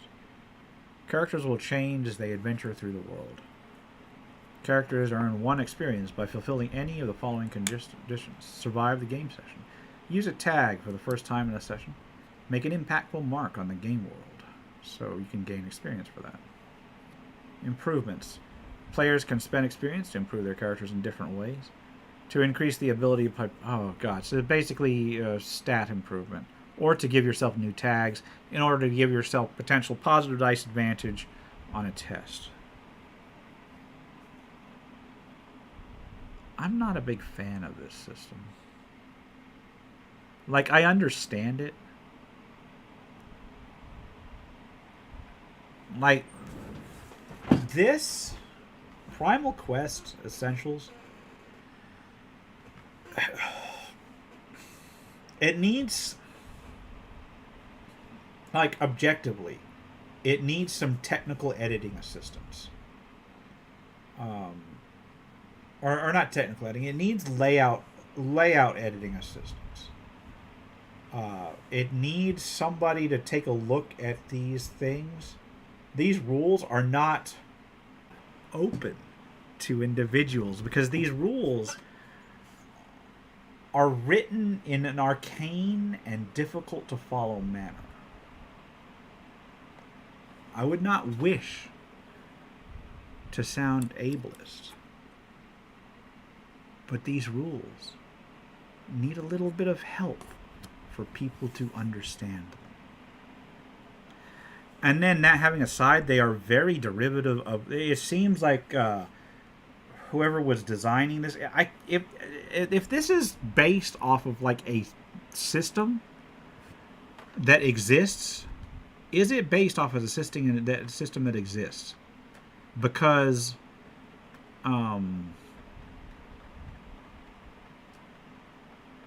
because it seems to me that they've borrowed a lot of rules from other systems and put them together.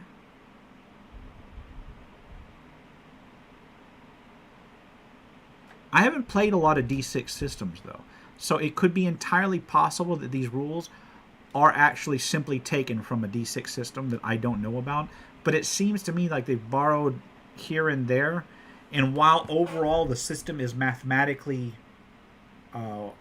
decently designed, it seems a little bit on the overtly arcane side.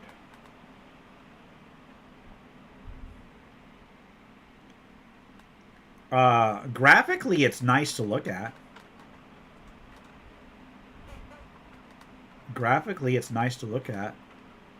The writing, although obtuse, is not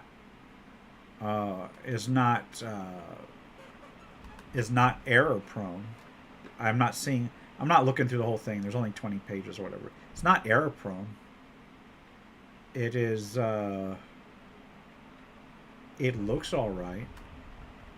But yeah, I think this is a little bit too in the weeds for me. I was kind of looking forward to it because I want to see more more stone and sorcery style games. And here's the thing about this. The other thing I'm going to mention is that I have seen at least 3 or 4 stone and sorcery style games. That is, games, RPGs that are designed with like a caveman and dinosaurs style setup come out recently. At least 3 or 4, including one that is based off the 5th edition SRD.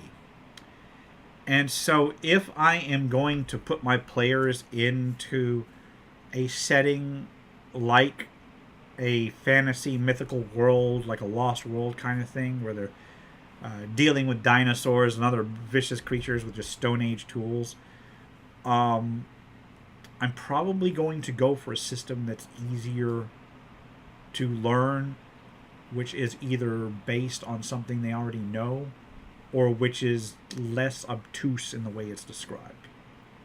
And that's all I'm going to have to say about that. But yeah, overall, it's not terrible. Yeah, it's not terrible. All right, let's move on here. Let's move on.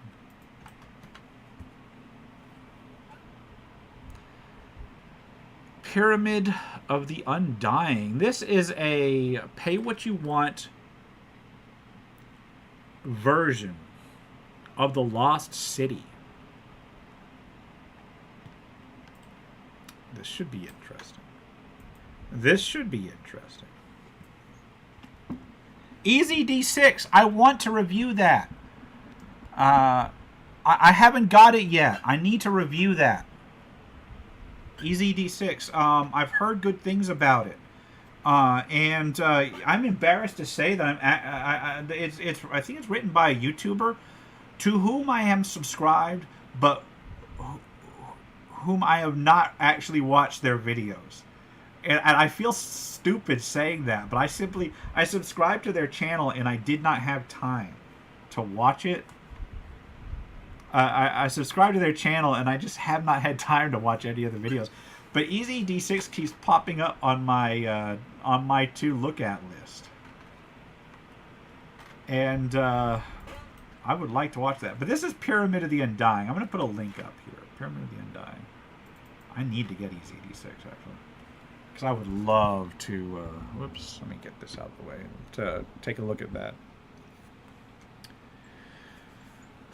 14 pages. I'm not going to go through with them all, but I have the Lost City. I have the Goodman Games version.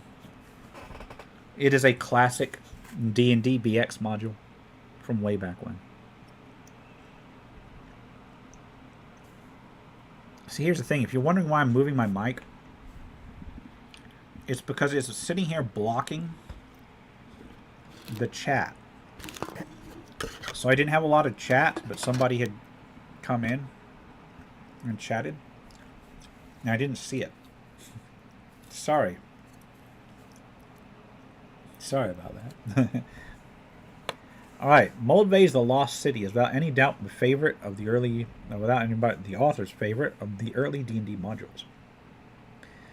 There's so much fun to be had with the weird Synodicians, the faction play, and the mystery of what's happened to the pyramid. They've run the adventure top to bottom, possibly 3 or 4 times, over dozens of sessions, gathered what they've learned into this fan edit, which I hope more people to appreciate what they love about the Lost City. In brief, here are the challenges that they've made. The lower levels were not completed.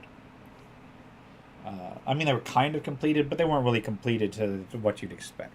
That would be useful for a purely sword and sorcery setting, because sword and sorcery doesn't necessarily have like orcs and goblins and such. Edited the text and the layout for easier reference. Changed the treasure to a silver standard, which again, classic sword and sorcery. Slightly reduced the amount of treasure, again, sword and sorcery based, which is not bad because it is based on sword and sorcery tropes. Made minor adjustments to the maps and some encounters for tighter themes and more varied paths. The city of Syndicia in modern-day Libya was founded by Greek seafarers. Oh, so they tied it to real-world Earth. Basically saying they are formerly Greek, remained independent as an isolated city-state. While the Roman Empire further isolated them. Okay.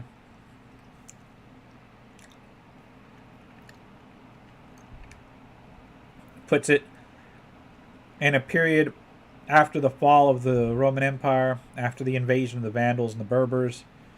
Um, gives you the rise of Zargon, the big tentacle thing. Has them retreat below the earth. Now more than 1,000 years later. So this would be... That's interesting. That's really interesting. We got the adventure modified with more of a focus on bugs and actual humans, to reflect the Greek origins. Looks like I'm seeing a few things that were changed and a few things that were stayed the same. The maps look largely the same, and gives you all the way to tier 5, and then it gives you backgrounds on them. That's all right. That was Pyramid of the Undying. It was just a remix of the Lost City, and I don't have much to say about that. It's interesting, but it's not something that I would use myself, but I appreciate the effort. And it looked like it was relatively well balanced, but I'm not getting into the weeds on that one because it's just a straight up conversion. It's a well done conversion, but it's not like this brand new thing. A Rocky Road from Monkey's Paw Games is our next one. It is a pay what you want offering for other OSR systems.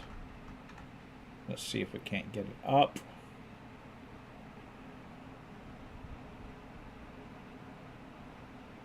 Wait, what?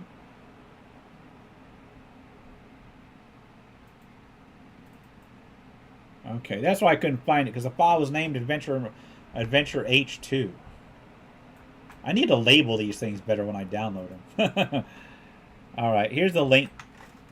This is for Rocky Road by Neuro Rose, and this is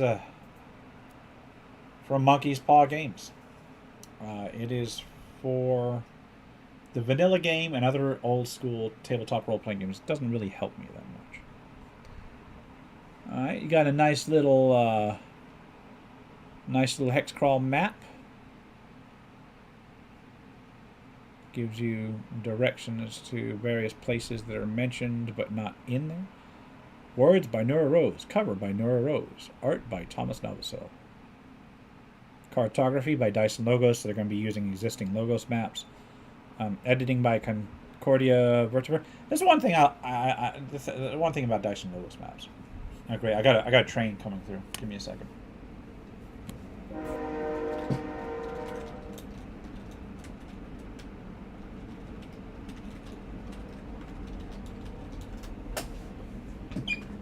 All right. Still gonna be rumbling, but at least the horn is gone. One thing about Dyson Logos maps is that I love the maps, but a lot of them, and there's just so many of them, and yet I see so many adventures that use like the same just small group of those maps, and there's only so many ways you can go through those maps. I wish I could draw maps like Dyson Logos, basically, but I can't. All right, so you've got the Rocky Road. It's just the description. The Rocky Road is a wind-swept taiga 16 days north from the alkali scrublands of the Golden Empire of Enon, and a fortnight west of the topless towers of the Snow Elves. That makes me want to go to find out what those Snow Elves are doing. Seems like they'd be a little bit cold. This is a vast, sprawling wilderness of rolling hills, of snow-capped peaks, of lush, verdant forests of larchwood and stately pine, and of cool, dark streams. This is not a land people travel willingly, and you are likely no exception. Said to contain treasures mysterious and magical from before the Great Thaw, when the Snow Elves ruled everything north of the Great Swamp, it has become a haunt of Dwemer and worse things. Few caravans travel this far north. Those that are rare and expensive to secure passage. To find the treasures of the rocky road, you must travel where the caravans do not. So you get a job board. This is basically adventure hooks. You have debts and have come to collect. Came to you in a dream with the Unseelie. They kind of tell you where to go. Mage's College hires you, etc. Says basically how to get there. Your standard job books. Caravans. So this is basically a caravan table for when you either encounter them or follow them in. Descriptions of each of the terrains and each of the hexes.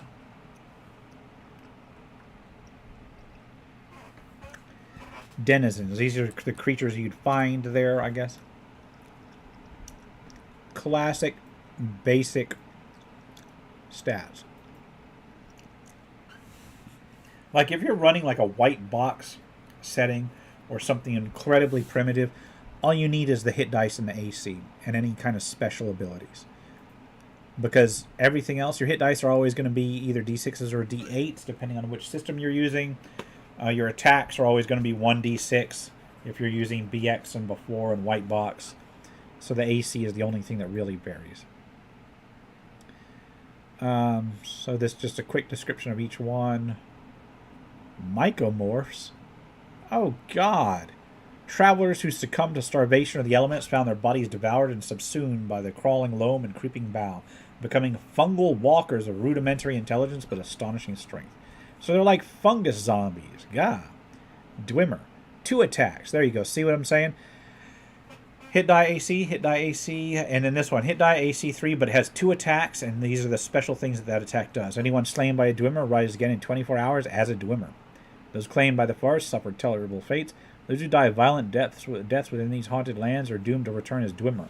Pallid, headless corpses with bright, burning ghost lanterns where a severed skull should be. It is said that in every Dwemer's burial mound rests their head, and that only by destroying it may the body finally rest. It's creepy as hell. And nice.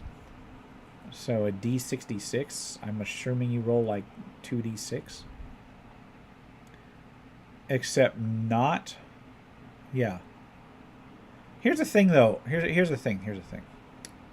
If you're rolling 2d6, then you're not getting from 1 to 36, are you?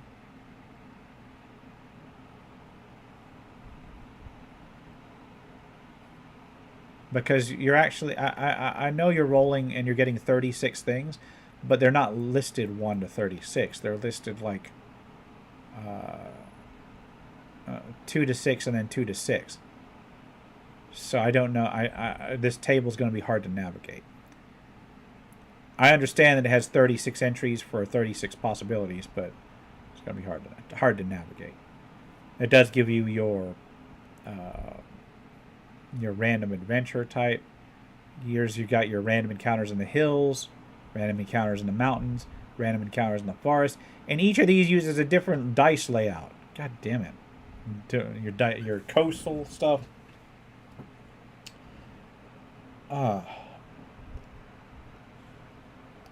I don't know. I'm gonna say this is subpar. I see where Neuro Rose is going with this.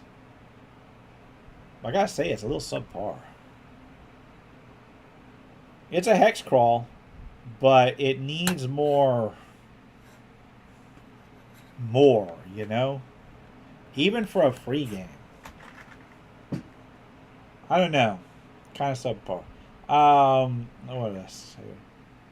I can't even say that it necessarily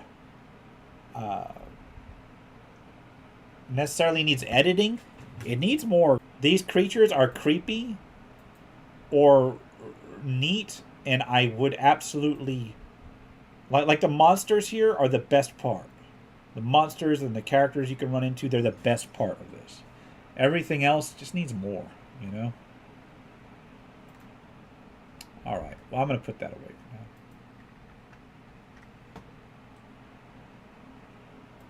Next is an improved magic system, like pay what you want offering. It is it's a pay what you want offering from Raymond Towers. An improved magic system. I see so many of these things out. It's like they don't like the Vancian system. I can understand why, but it goes without saying that I seek improved magic systems every 5 minutes. An improved magic system. Oh, this is going to be interesting. For any fantasy RPG inspired by Blizzard's Diablo video games, reimagined by Raymond Towers. You need to take this and move it to a full screen bleed. Okay. The licensing and such. Hi, here comes the monologue, the hullabaloo, the tripe. You can skip it if you'd like. Okay. Levels of training. Little or no training. This level of magic includes natural abilities emerging from common folk, magic natural to the beasts, magic bestowed by items, and magic found on traps. There's no formal training at this level. Magic skills are limited to Tier 1, the lowest tier, and can be used only once per day. When magic is fully depleted, to replenish it, a user must rest for 24 hours with a relaxed state of mind. Basic training. This level of magic is practiced by rural and isolated shaman, warlocks, wizards, warlocks, witches, and perhaps magic adepts who failed apprenticeship with established sorcerers or military mage training. This level of training takes at least 1 year to complete. Magical skills are limited to Tiers 1 and 2. Tier 1 skills can be used 3 times per day. Tier 2 skills can be used once per day. When magic is fully depleted, to replenish it, a user must rest for 24 hours with a relaxed state of mind. 3. Advanced training. This level of magic is practiced by advanced wielders, such as professional sorcerers or adepts who have had extensive military mage training. This level of training takes 2 to 3 years to complete, depending on an adept's determination and natural magical skill. When magic is fully depleted, to replenish it, a user must rest for 24 hours with a relaxed state of mind.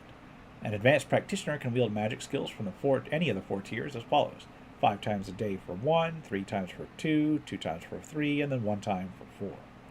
4. Magic Reserve. The reserve, or pool of magic, is an accumulation of mana magic that will fully replenish a user's abilities.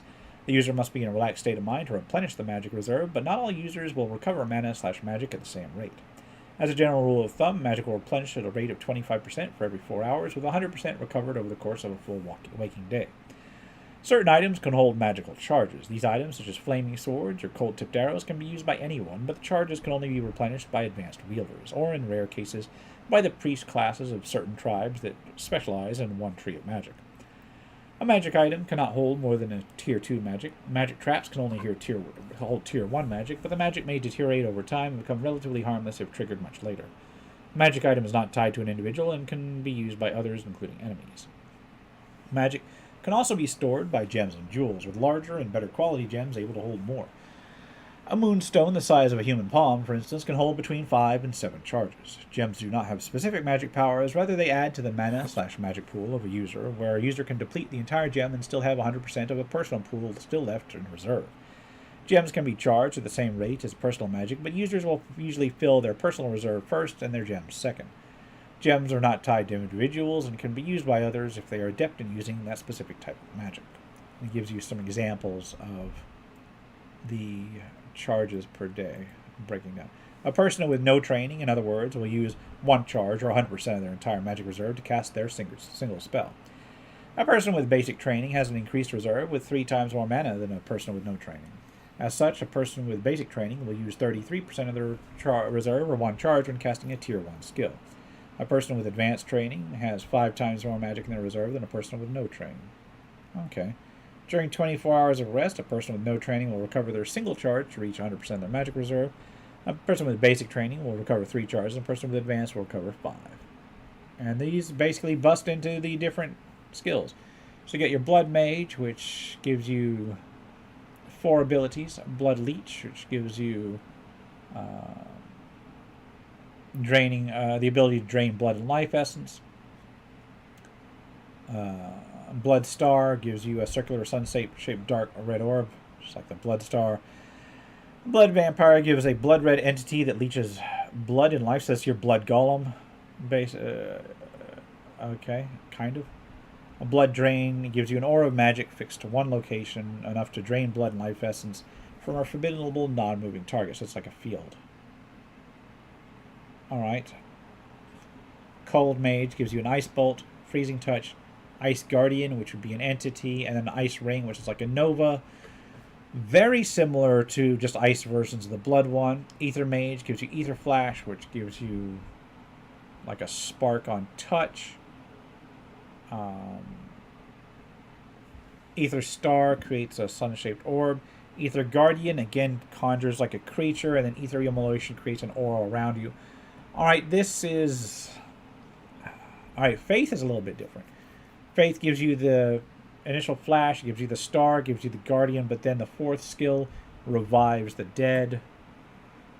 Fire gives you Fireball at range, which is better than the touch range of some of them. Firewall, which puts up a firewall. Fire Guardian, again, puts you like an entity that emanates burning heat. And you can move from place to place. Fire Ring gives you like a nova around you. I wanna like this, but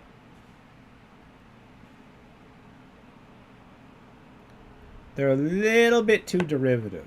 Magnetic Mage gives you like a area where you can move things around in.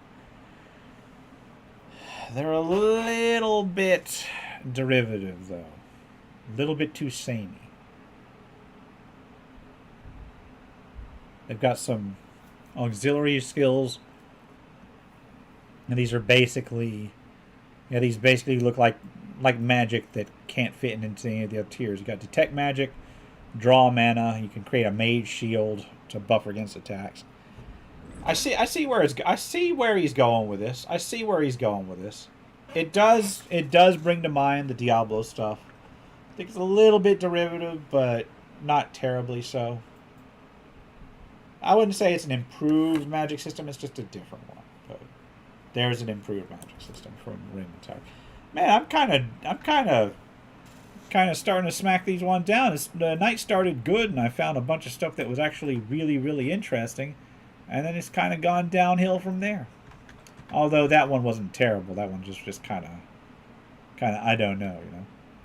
Here we go. The last one of the OSR series. It is designed for the Black Hack 2nd Edition system. I enjoyed the Black Hack 1st Edition, but I have not purchased the 2nd Edition one yet, so I have not reviewed it yet. The Tomb of the Twins is a pay-what-you-want offering. Go ahead and put the link in the chat. Yeah, that's the thing about a 28mm. By the way, if anybody is looking for another excellent RPG channel, one that focuses more on tabletop games, especially systems that I have covered but not played, 22mm RPG, I've watched some of their stuff. Excellent channel. Puts out things from time to time, so very useful. And this is for, I know there's only a couple people watching right now, but people will watch later. But yeah, cannibalizing the stuff you need for some of this stuff. That's most of these systems here are just things that like tonight. The Peasants and Pitchforks one was the one that I saw the most that I would like to steal from so far, and that's one thing I like about doing these. You know, aside from bringing light to smaller titles that may not, you know, what little light I can. I know my channel is not huge, but what little light I can to smaller titles that would not normally get the any exposure whatsoever. I like to point them out here. But the other thing I like about doing these is finding information, finding useful things to go ahead and take. Like the Pyramid of the Undying, even though I kind of skimmed over that, that was a good way to transfer Lost City into a real world kind of setting. Peasants and Pitchforks, I probably wouldn't play it, but it had excellent ideas that I could probably rip off for an OSR system, and it's enough that I'd almost go ahead and buy the later system. In fact, I'm seriously considering buying the later system, the Hatchets and Heroes system, just in order to get ideas to use in my OSR games. So that is a great point in terms of this. Anyway, let's get to the Tomb of the Twins, which is an OSR adventure. Tomb of the Twins. Here we go. A mini dungeon designed for the Black Hack. And I can already tell you right now, I love the cover art. I love this art style. It's only 10 pages. And it looks cover illustration by Jason Glover at Grey Gnome Games. Okay, nice. About this dungeon. This is a mini dungeon designed for play with a black hack. As such, it references monsters and rules from the second edition of that system. All page numbers and parentheses reference that book. Includes a short introduction to the dungeon and description of each room. Dungeon map key to the room description and illustrations of the glyphs on rooms 1, 7, and 8 are included at the end of this document. Please ignore or appreciate somewhat punny theme of the dungeon as you wish. It was originally designed for sessions run on Tuesday, 2/2/2022, and reflects that origin. Hey, I can appreciate a good pun. Doesn't mean I'm not going to want to slap you for saying it, but I can appreciate a good pun. All right. Introduction. Near the edge of the cliff, overlooking the expanse of deep water, sits a large dome of polished black stone. It is known to the residents of the nearby village of Elk Grove as the tomb of the twin necromancers, Identicus and Fraternus, which once ruled over the area with iron fists from their towers. Although the towers have been torn down and their memory nearly forgotten, priests from Elk Grove enter the tomb once a month to perform a secret ritual. It is rumored that great wealth was buried with the wizards in the tomb, but that great danger awaits any who would seek to claim that treasure. Let me see. Do we have a map? Do we got a map? Kind of. All right, you got 1, 2. It's a little map, and it is a dome. So you've got, and you got your alternate hallways. Now, before I go into each one, this is a map design that I can appreciate. It's got multiple routes. It's got loops. You can go around and loop in there. You've got a branch off to come down here in the middle, and then you got to branch off to one side. I can appreciate that. Instead of giving like the illusion of choice, like like if this door was shut and this one didn't go on, you'd get the standard kind of modern dungeon where you go in and it's just room and then room. There may be a branch, but you're eventually going to go down one branch, come back, and then go down the other branch. Yeah, it avoids that by giving you a very basic loop to go through. For a very tiny dungeon, that's not a bad deal. Alright, there's a 10 by 10 foot squared off section of stone protruding the otherwise featureless dome of the tomb. You go in there, there's a 5 by 10 room at room 1. A series of 5 strange glyphs carved in the stone above the door. The walls are otherwise featureless. The glyphs have no meaning in any known language, even through magical means of understanding known languages. There's a trap in this room, a wire just outside the doorway, although it is obvious and badly made. Okay, but is this, yeah, this is the room 1 engraving, so this is your glyphs. And then, oh, I see, so it's a clue to room 7. Or no, here's the engraving. Sorry about that. Here, can I highlight this? Here's the room 1 engraving, and then 2 rooms later on have glyphs on the floor. So I'm not going to look at those descriptions. I'm just going to look at this. So this, I would go here, then here, then go here, then here, then here, then here, and here and out. Watch. If that's a sequence, like if room 7 and 8, these rooms are mirrors of each other. Each is a 10 by 10 foot room. And that's where on the map. 7 and 8. Okay, they're across from one another. Hold on. 7. Okay. That is correct. Because look, remember the path I took? Here, here, here, here, here. And then that would put you, whoops, up here on this map. I don't know if you can see my little cursor there, but, and that would get you into room 9. So the same would do on room 8. 7 and 8, stepping on tiles in the same sequence they are shown in room 1. Yeah. Allows a safe path that shoots through the room. Requires dexterity rolls to jump between tiles as often as you feel appropriate.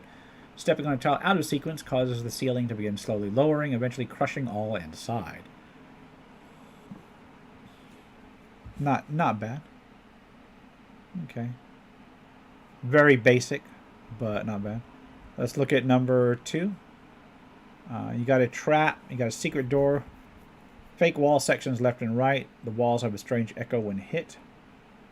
So in room 2, if we look at room 2, those are secret doors. So they're not immediately obvious. So you go to room 1. Room 2 is where you get kind of stuck, and then there's secret doors on either side. It's got scenes on the walls. What's the trap? Tilting the angle of the sconce nearby opens the secret doors. The wall opens inward like a door. Okay, trap. Grills in the ceiling. The grills are discolored and visible. All doors in the room are closed when it's triggered. No, you trigger it by closing all the rooms in the door. Someone scratched "Do not close" in small letters in the back of the door. When you close the door, it sucks all the air from the room. The mechanism did not fully reset, and the grills are weakly sucking air from the room already. So you can notice that. Although it gives you no indication of how it's doing it, but that would suck. You get put into a vacuum chamber.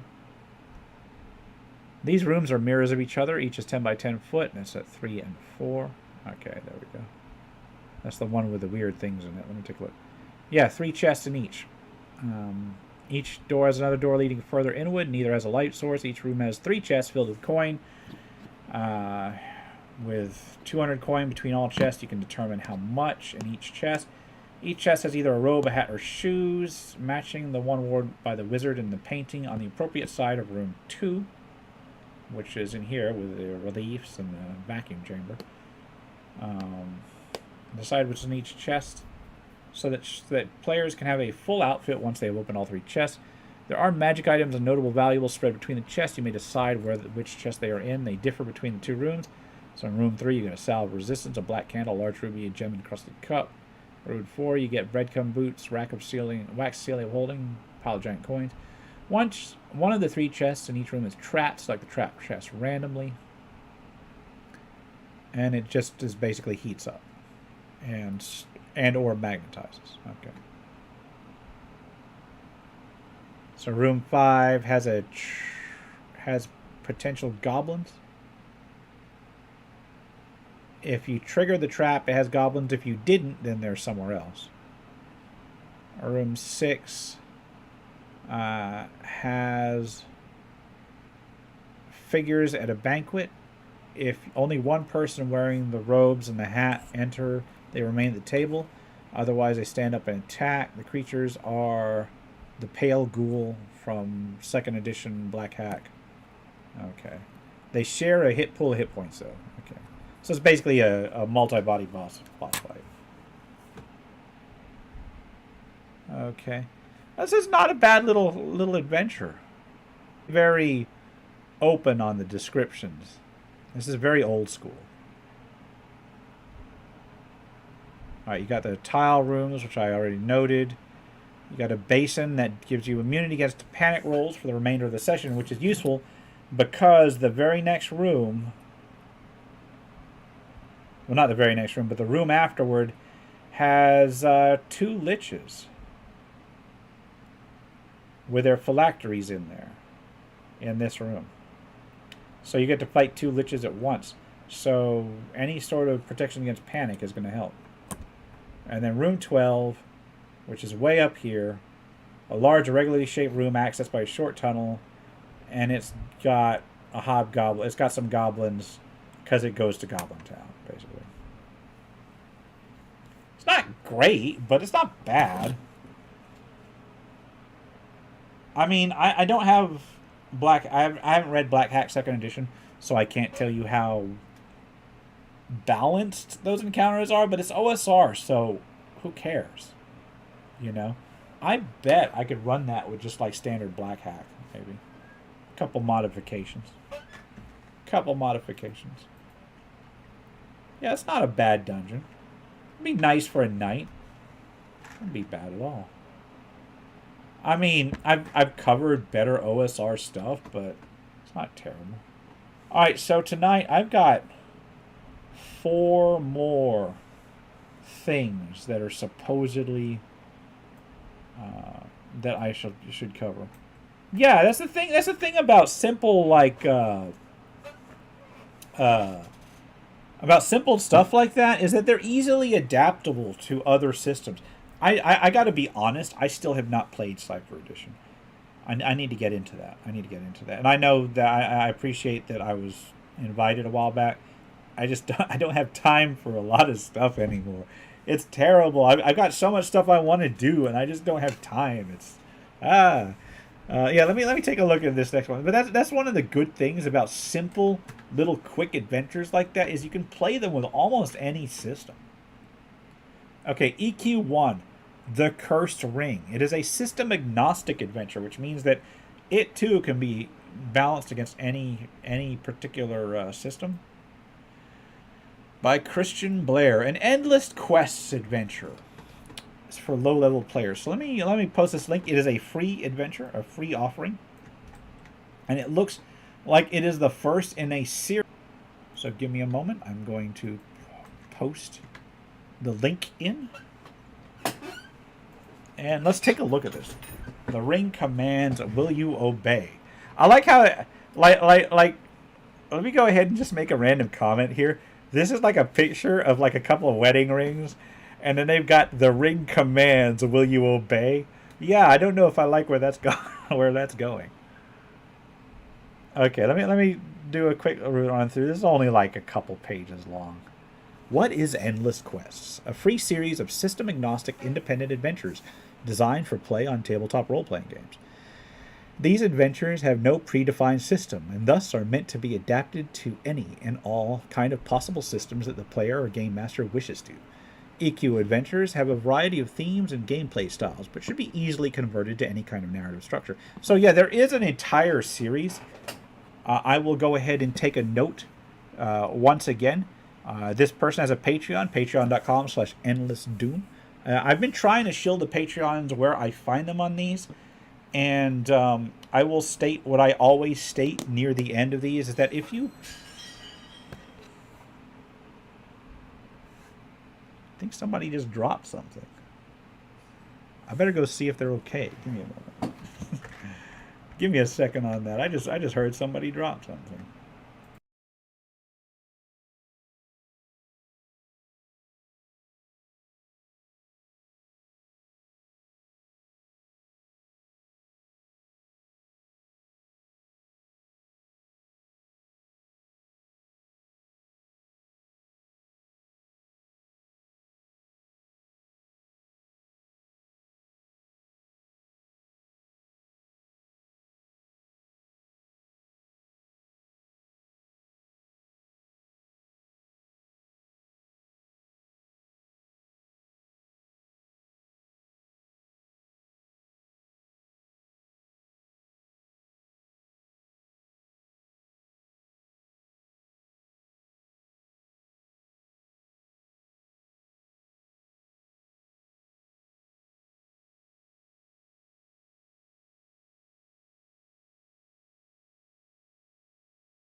All right.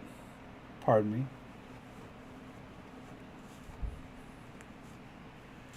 Huh. I was right. Somebody dropped something. Okay. Where were we? Endless Quest. Doesn't have stats. Yeah, it's just some bowls or something.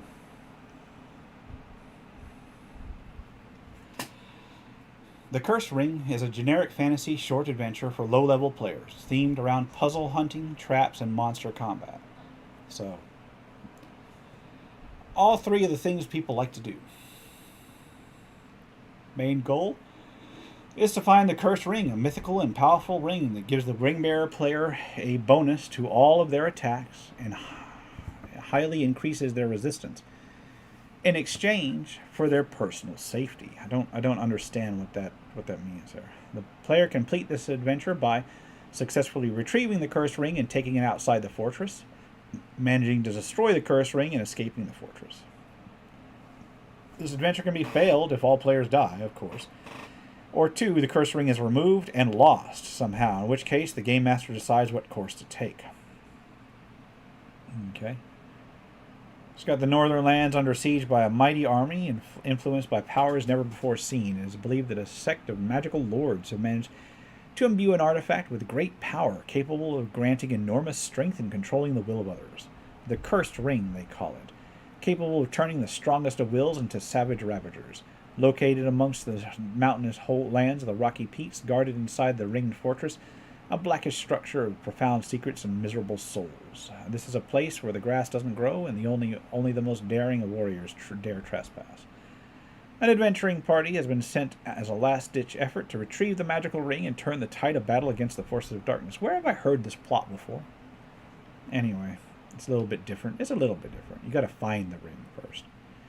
The party starts its adventure in a camp set by themselves about 500 meters away from the ringed fortress. Do we have a map of the ringed fortress? Kind of. It is a 11-room dungeon. Let's take a look at the map. We've got branching corridor number 1 and branching corridor number 2 with limited access. You do have a ring, but it only rings around 1. So this is remember before when I mentioned that some maps give some maps and layouts, and it's really common nowadays for maps and layouts to give a very kind of like a false choice in terms of exploration.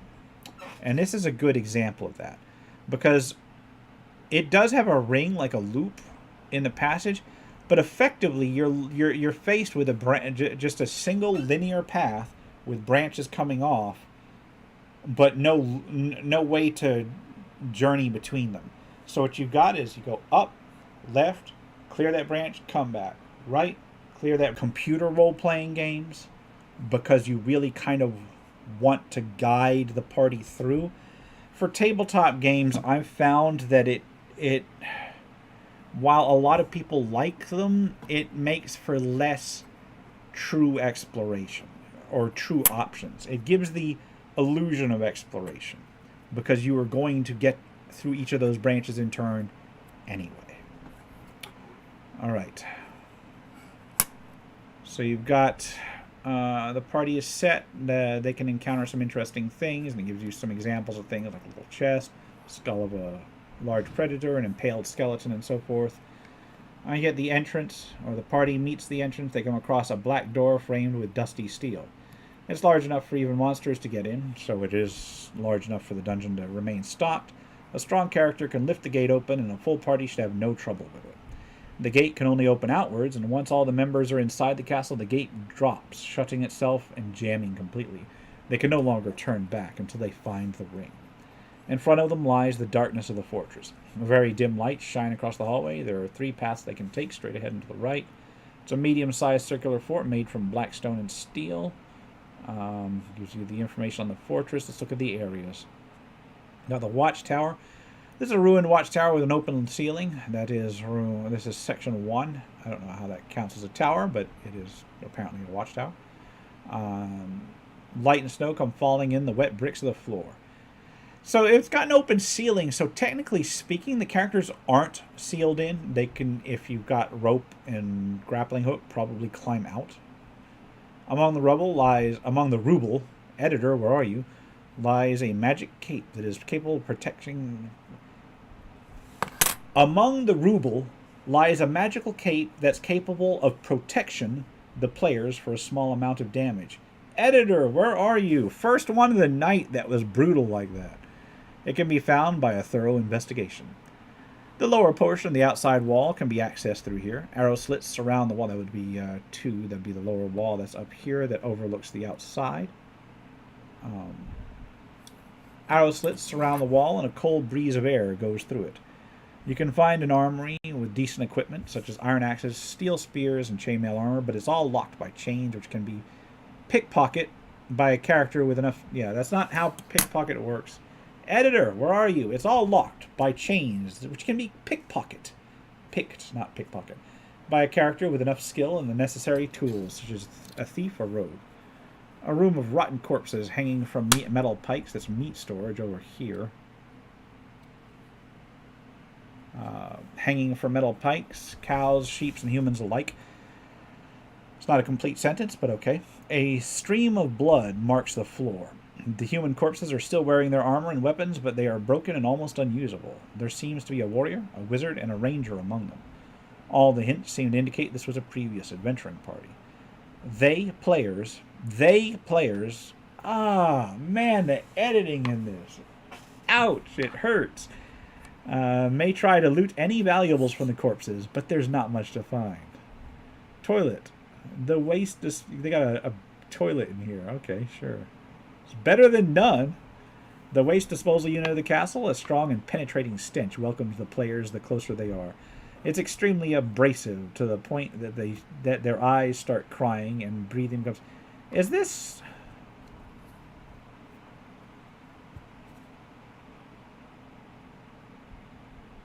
No. I'm sitting there wondering, is this? I was gonna say, is this written by somebody who's not got English as their first language? It's like, it's okay. English isn't their first language, and they're like, yes, it is. No. This is just somebody was using spell check for their editing, basically. I see this all the time, and the thing about it is that this is a free offering, right? I see people that use spell check in Wizards of the Coast products as their editing, and that's why I kind of get a little bit more. I give more crap if you're one of the big 3 or 4 publishers, and you put out a book and it's written like this, which I've seen. Then I kind of give people a little bit more crap for that. This one I can live with it. It's funny, but the editing desperately in need of some sort of editor. You know, I should start offering like an editing service if I could ever find enough time. I seriously should. A total of 8 bedrooms lying grouped around a room with no apparent order. So, 5 is chambers. That's here. So there's 8 bedrooms grouped around the room. That's not how rooms work. The ritual room is in over here off the side, which is, I suppose, where you need to take the ring.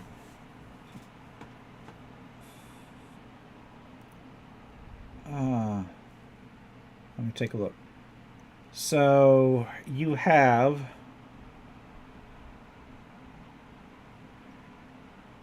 a letter in the ritual room, a potential void vial, which contains a dark black liquid. Press strongly against the hand of a creature. This vial explodes in a black liquid that engulfs the fist of the creature, granting him power in exchange of precision, making the creature a being of terrifying might. This effect lasts for 30 minutes, so you basically take disadvantage on dexterity checks to get a +4 to damage rolls. And even though this is supposed to be a system neutral thing. Okay. The giant skeleton, if the adventurers decide to approach the skeleton on the table, they may find the next clue as to what could have happened by using their intelligence and or wisdom. The skeleton is not human, nor elvish, nor any other known race. Has no skin or tissue of any kind, of course, it's a skeleton. The eye sockets exude, not exhume. When you exhume something, you dig it up. When you exude something, it puts it out. A faint but noticeable stream of magical black smoke. Inside the chest, there's a gray heart. Okay. The symbol can be anything you want. That's for a potential side quest. Garth, an open garden surrounded by thick black walls and this thick brick walls in here. That's a garden with, I guess, water. Ceiling seems to have crumbled under its own weight. There's ruble everywhere. Again, ruble. The garden is long dead, and most of its plants are withered to the roots. There's small ponds to each sides of the room. The ponds are filled with dark and stenchy water. Yeah, I'm finding the editing in this and the misspelling and the misuse of words is kind of hurting me here. But what do you do? So now we know that each of these rooms has a appropriate description. I'm not seeing anything. I'm not seeing a lot of combats and such.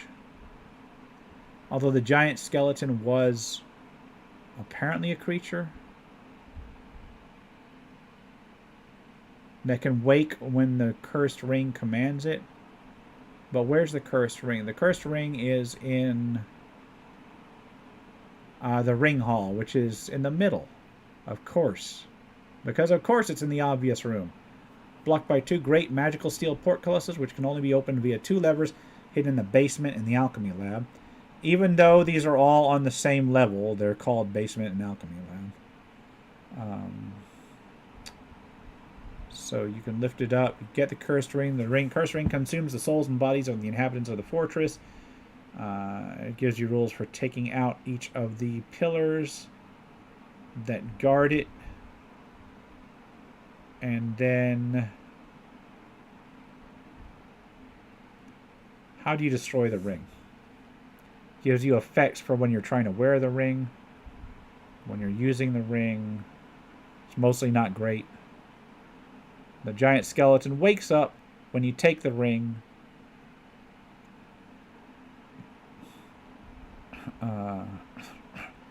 You can kill it. And then once you kill the giant skeleton, you can exit the fortress. The cursed ring has no vessel now. I suppose has no vessel now. So you can retrieve the cursed ring, or you can destroy the cursed ring. How?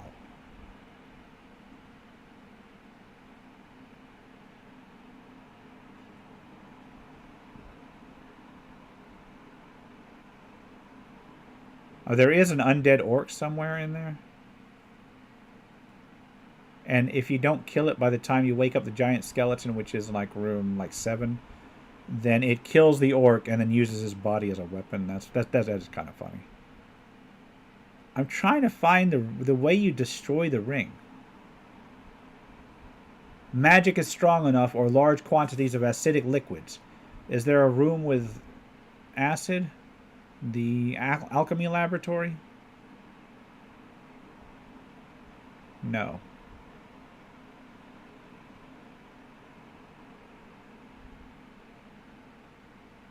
I'm looking for like a room with acid in it. But there's nothing explicitly listed with acid. There's just potentially the alchemy laboratory. Alright. What do I think about that one? Again, I'm not impressed. That is not the worst adventure I've covered tonight. Like, I guess they tried.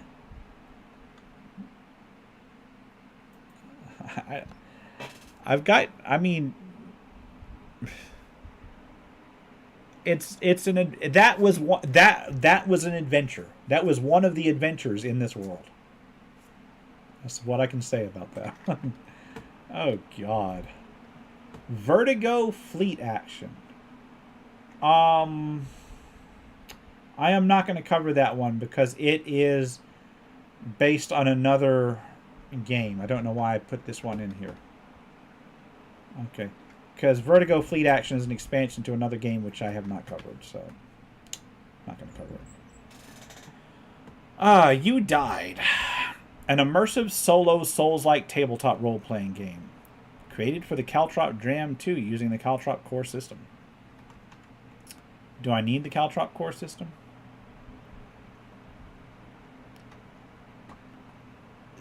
You died. I don't know if there's a... Is there a newer version of this? Don't know. So this is a Souls-like game. On tabletop. Let's see how that goes over. I post the link. There you go. Like, you can't just... Oh, this is a 55-page thing. Jesus Christ. Okay, we're going to skip most of this. Work is based on Caltrop cores, published by Titanomachy RPG. Caltrop core SRD is licensed for use in a creative... So it's an open thing. So you got a very... I guess they're trying to evoke that Souls-like feel. Putting each act in a separate section. Content warnings: blood, bodily fluids, body horror, body parts, bones, cannibalism, death, decay, eldritch monstrosities, insects, rats, snakes, weapons, and violence. Okay. What you need to play is a D4 pack of playing cards. Oh god, I hate playing card-based games. A pencil, a sheet of blank paper, and some D6s, potentially, as well as determination. You are an unearthed bone, and I gotta pause this real quick. I'm gonna blow through this real quick. I like Souls-like games on the computer, and I have seen like 2 Souls-like games that I like on tabletop role-playing games. Neither one of which was really fundamentally Souls-like. I have not read through the Dark Souls role-playing game, although I understand it has so many editing issues that I'd probably be like popping a blood vessel reading it.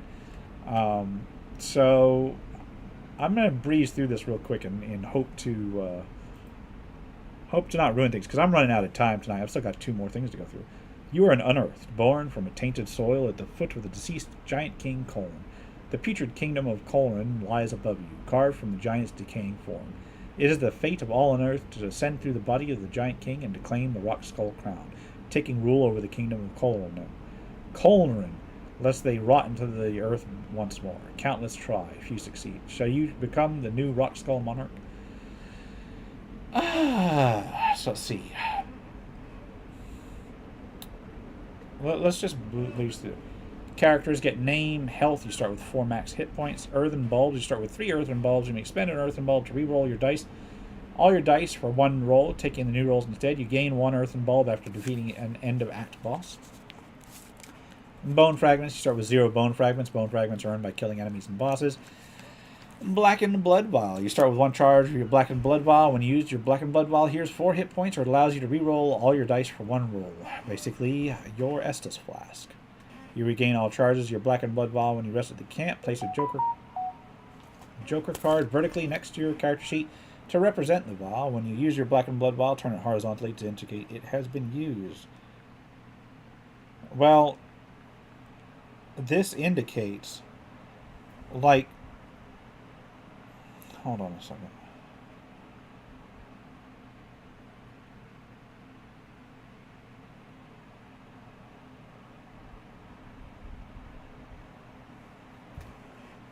Oh, that's interesting. Okay. Sorry, my sister sent me a message. Apparently, there's some police action going on down the street. I haven't heard them. You start with 1 charge of your blackened blood vial. So here's the thing: when used, your blackened blood vial, here's 4 hit points. You regain all charges of when you rest at a camp, and yet you're using 1 card to determine when you used it. What happens when you have multiple charges? Oh, here we go. When you gain a second blackened blood vial, place the second Joker next to your first. So you really only get 2 of them. Alright, you get statistics, vitality.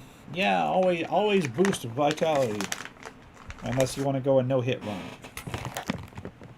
For every point in vitality, increase your maximum hit point by 2. Endurance lets you dodge attacks. Strength lets you use heavy weapons. Dexterity lets you use nimble weapons. Intelligence lets you use magic weapons. And faith lets you use holy weapons. Never go full faith. Okay. This lets you use bone fragments to boost things, just like you would in a Souls-like. You begin with a starting weapon. Starting weapons cannot be upgraded. Oh my god. It's card-based still.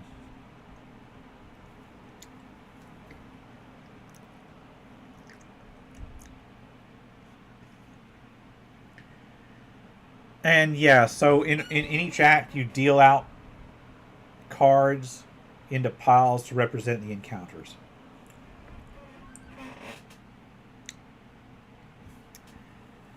All right, so you gotta attack and dodge. The enemy attacks you, you must attempt to dodge or parry the attack. So the enemies go first, then the players, and then the items. So the enemy attacks you, you must attempt to dodge or parry. You can dodge, roll a d4, find out if you dodged or not. Parry, you roll a d4. On a 4, you successfully deflect the attack and deal a critical hit to the enemy. You know, I take offense to that. I can personally, depending on the Souls game, parry at least 50% of the time. You attack the enemy with your equipped weapon. Okay, this is not... I mean, this, like, the basics of a Souls-like game are there. You kill enemies. There is a dodging mechanic. There is a parry mechanic. Sorry about that. You kill enemies. And you... Yeah, this is Haribo Gold Bears. I'm sitting on my desk. You kill enemies, and then you use their bone shards to upgrade yourself. Most of this is just rules for determining encounters. You got the Blood-Soaked Knight, which is your Black Knights. You got your Carrion Scab Swarm, which is just straight up nasty. Is that supposed to be like a phalanx or like a slime?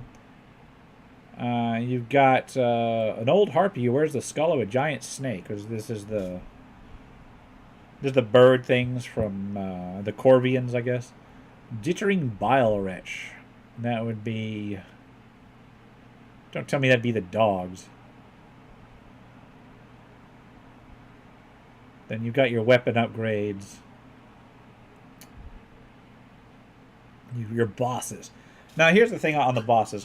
When you're playing a tabletop game, one of the main principles of Souls bosses is that, at least until the later games, in the earlier games it was more apt, they always have like a wind up to their attacks so you know when to dodge. Okay, but here's the thing. When the boss attacks, roll 1d4. Wind up. The boss winds up their attack. The first instance of damage dealt to the player by the boss's next attack or ability is increased by 2. The wind up isn't there to boost the boss's attack in a computer game. The wind up is there in order to give you a chance to determine whether you should dodge or parry. Like, if I was designing a game like this that was supposed to be Souls-like, I would make the bosses, or most enemies in general, have like a wind-up thing that they had to do before their normal attacks. And if you did it, that's when you'd use the dodge or parry action during that wind-up. That would more reliably simulate the game.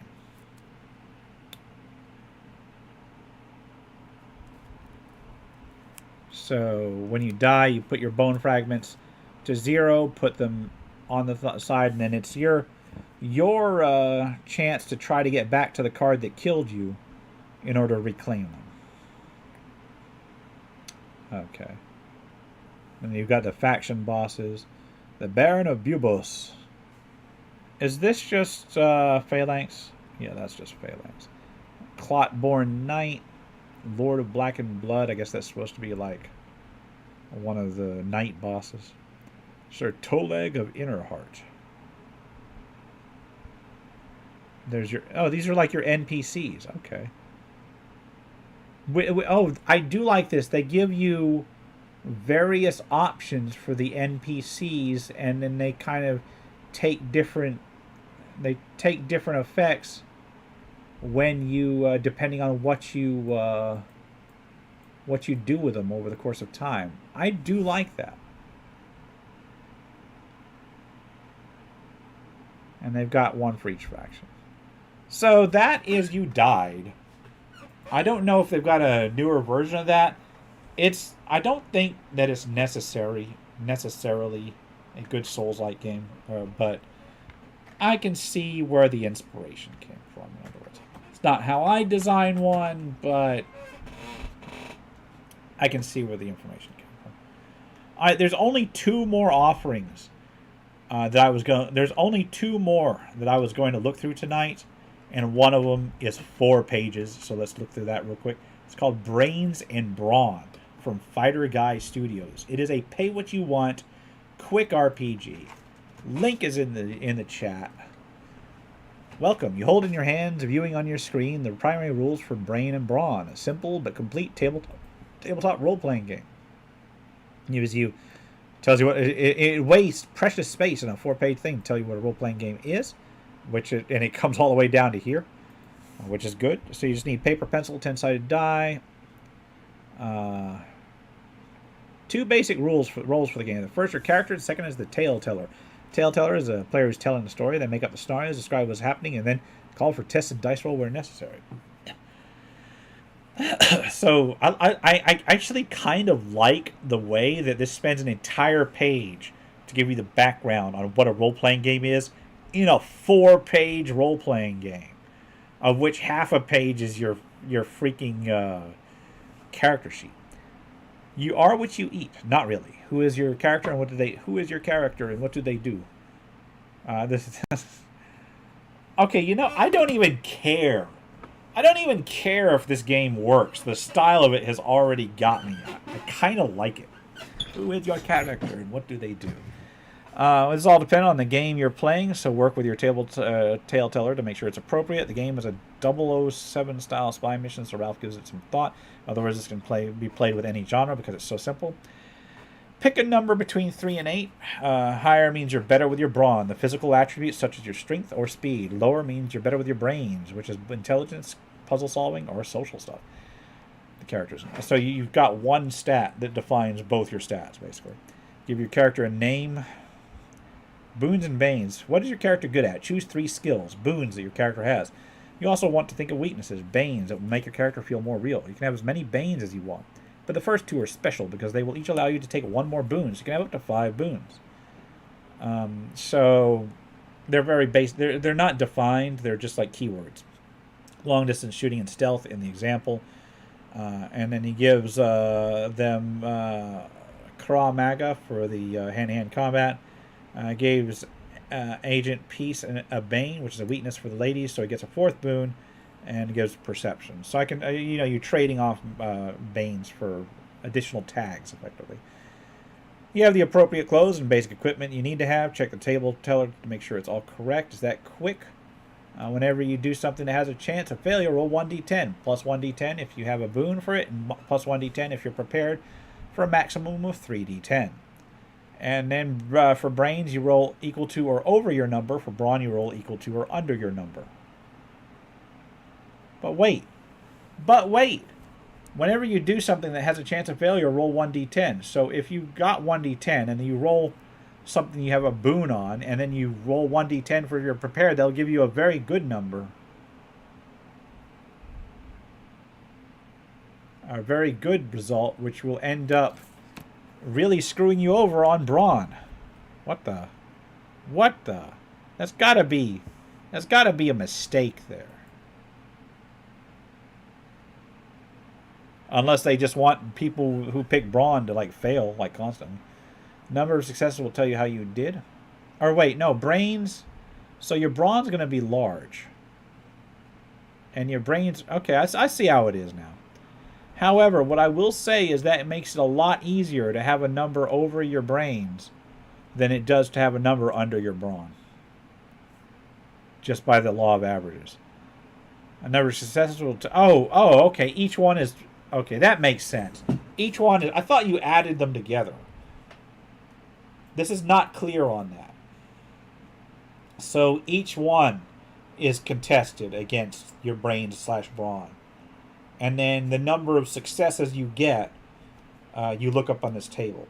And it gives you basically a scale of success, which is good. I like that more games are doing the scale of success thing. So that's good.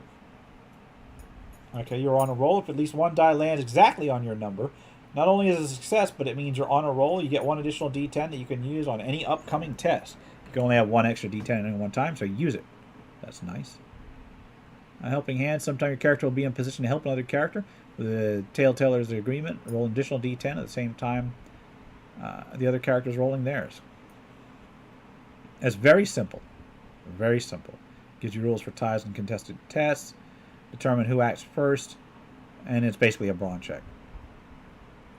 You can do two things. You can move and attack. Move twice. Do two attacks. But you can only do two things. Whether it's a move, attack, whatever. Okay, he gives you rules for movement, which is basically abstracted. Physical damage points. You have a number of physical damage, like basically hit points equal to your number. When you reach 0, you're injured, and it reduces your brawn. And you can try to regain them. Another character may attempt to wake an unconscious character by making a brains check. That is, if you're down and you're unconscious, they can try and save you. Alright. You get rules for non-player characters. That misunderstanding about the multiple dice aside, it's a mathematically competent system. I like it. I mean, I'm not going to use it, but... And there's honestly not a lot of stuff that I can steal from it that hasn't already been covered by another thing. But it's quick. That's something you can pull out of your pocket and run something with. And I like the style. I gotta admit, I like the style. So that's Brains and Brawn. It is exactly what it says on the tin. A super simple tabletop role-playing game system. Aside from that one little snafu up here, like you change one line in there, and that's the only editing / organizational thing I can manage to see. Of course, it's only 4 pages, so there's that. But Brains and Brawn. There you go. I've got the link in it already there. So let's take a look at the last thing that I have for tonight to see if I even need to cover it. Fast Heroes from RPG World. Let me see. This is a 2-page thing. I will go ahead and put the link in the chat. 2 pages. Superheroes game. Let's see what it is. In Fast Heroes D6, your character is a superhero like ones in HQs and TV shows, ready and prone to save the world from supervillains and other menaces. Get a group of friends from playing. One of you will be the game master or GM. One of you, the rest will be the players. So you define a hero profession and what they do when they aren't being a superhero. You basically decide their job. You define their superpower in 1 or 2 words. So they get 1 superpower. You define your name, and then you register your maximum starting action points, 5. You have all the equipment you would need to practice your profession. You want a super equipment, one that acts like superpower and only a hero could have. Reduce your maximum AP by 1, and then you create a super equipment like a superpower. Every character in the game that isn't a player-controlled hero is an NPC, etc., etc. Yeah, GM should create NPCs. Low-level thugs only have 1 or 2 APs. Better ones have 3. Truly super villains can have 5 or more. But only super beings can have superpowers. Mission is the objective. You get, I guess it gives you a table to randomize it, although you can just select. Every time your hero says they will try to do something, the GM should analyze who your hero is, summarizing their profession and superpower and what they're trying to do. If the intended action sounds natural, logical, or even obvious, then they just do it, and then no roll needed. But if there's an element of doubt, then the GM calls for a check. First of all, you should count how many advantages you have to do. If your profession can help, it's an advantage. Same is valid for your superpower in any situational condition. Counts as an advantage. You can spend 1 AP to gain advantage. Remember, you started with 5. Same as valid to your superpower, etc., etc. I've already read that. Now roll 1d6. If you have at least 1 advantage, you will be with advantage, and you should check your result on that column. If you don't have any advantage, you'll be with no advantage. And it just tells you whether you got a success or a partial failure. Higher roll, the better. Gives you a description of what each is. Your failure, you fail to do it. Partial success, you can do it, but with a poor job. Success, you do it as intended. Critical success, you do it, and then you do it even better. And then you get opposed checks. You you basically count who has the highest advantage, I guess. Combat. First ones to act will declare their actions. If they want to attack an opponent, they will do an opposed check with their opponent as described here. If defending character is a winner and the same roll value as their dice, the defending character prevents the blow and no one gets hurt. If one character gets their APs reduced to 0, I guess APs are like your combination hit points, action points, whatever.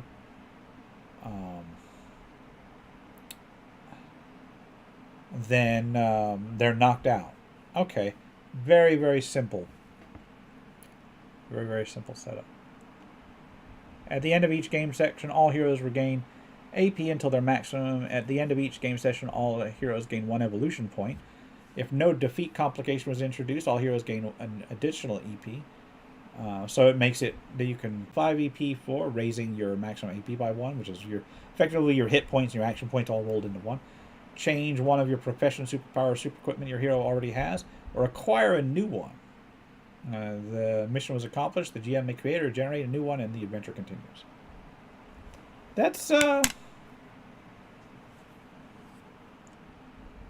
bad. That's actually not bad.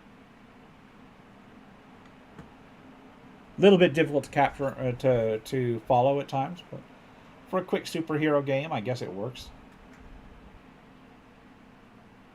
This could use a quick edit pass, but mostly for clarity. And I got to admit, this was originally done in Portuguese, so I'm gonna give that. This is what, as I said before, this is originally done in another language, translated to English. I'm gonna give some slack on it. You see what I'm saying? In terms of the clarity, but it makes sense. Makes sense. Fast Heroes D6. So I think that concludes tonight. Don't have anything else on my list. I know it's been a while since I've done one of these. If you've been watching to this point, thank you for watching. I'm going to get some more Let's Play stuff up, but I'm trying to do some more tabletop stuff for the channel. I will probably... I'm thinking about doing streams of like adventure design or whatever, or at least videos thereof. Let me know in the comments if you would like to see some of those. And then I will continue to collect more quick looks for the next time I get to do this, whether it be in 1 month or like 3. I will say that I've got a couple more reviews in the queue. I've got Swords of Cepheus or whatever. It's another Cepheus engine game that I'm going to take a look at, which, let's face it, I was supposed to review months ago, and I haven't. And the same Stellagama Publishing has apparently kindly sent me, I haven't got it yet, but they're sending me a copy of their Cepheus engine campaign setting that I covered in the last RPG News Roundup. And I will be taking a look at that. That'll be interesting because I don't usually cover campaign settings, but I will. I need to get into those. I'm also going to try to cover more Mega Dungeon and proper, like, full-on OSR dungeon style products in the future as their own standalone reviews. So there is that. Anyway, for now, I'm going to wrap it up here. This has been the RPG Crawler with my quick look stream at Pay What You Want in free RPGs. I appreciate you watching. If you like what you've seen, remember to leave a like, comment, got any feedback, and subscribe for more RPG content. Until next time, take care and goodbye.